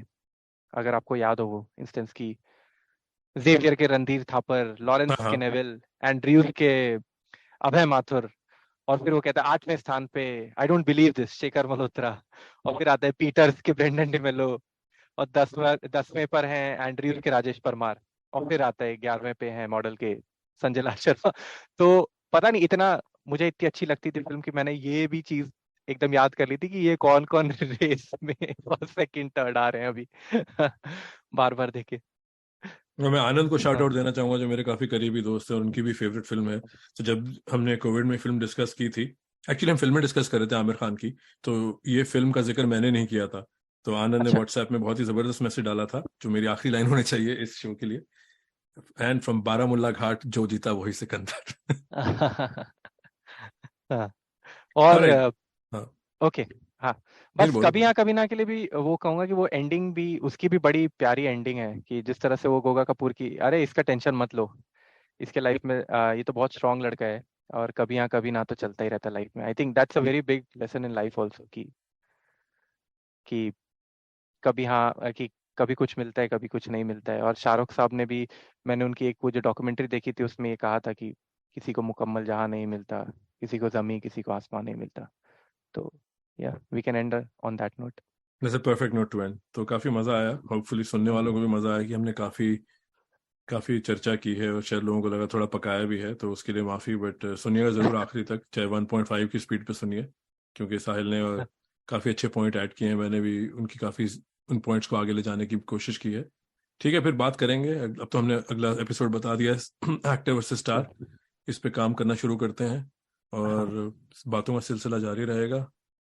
देखिए ये फिल्में दोबारा, अगर आपने नहीं देखी हैं तो, और अगर पहले देख रखी हैं तो फिर देखिए कि हमने जो इस फिल्म हाँ। पे बात की है कैसी लगी। और अगर कुछ ऑब्जर्वेशंस हो तो बिल्कुल, जब आप ये एपिसोड सुने तो हमें ज़रूर बताएं, ट्विटर, व्हाट्सएप, फेसबुक, जहाँ पे भी, कि आपको अगर कोई अच्छी चीज़ कोई चीज़ है जो आपको बहुत पसंद है इन फिल्मों की, तो ज़रूर बताएं। और ये मुन्ना मुन्ना क्या लग रखा है, मिस्टर टुन्ना? तुझे मालूम है तेरा प्रॉब्लम क्या है? हाँ, क्या है? तू चाहता है तुझे कामयाबी बिना किसी मेहनत के मिल जाए। हम्म। ईमानदारी नाम की भी कोई चीज होती है कि नहीं? हाँ हाँ, तू तो ईमानदारी की तोप है टुन्ना। महात्मा गांधी है टुन्ना, सरोजनी नायडू है टुन्ना।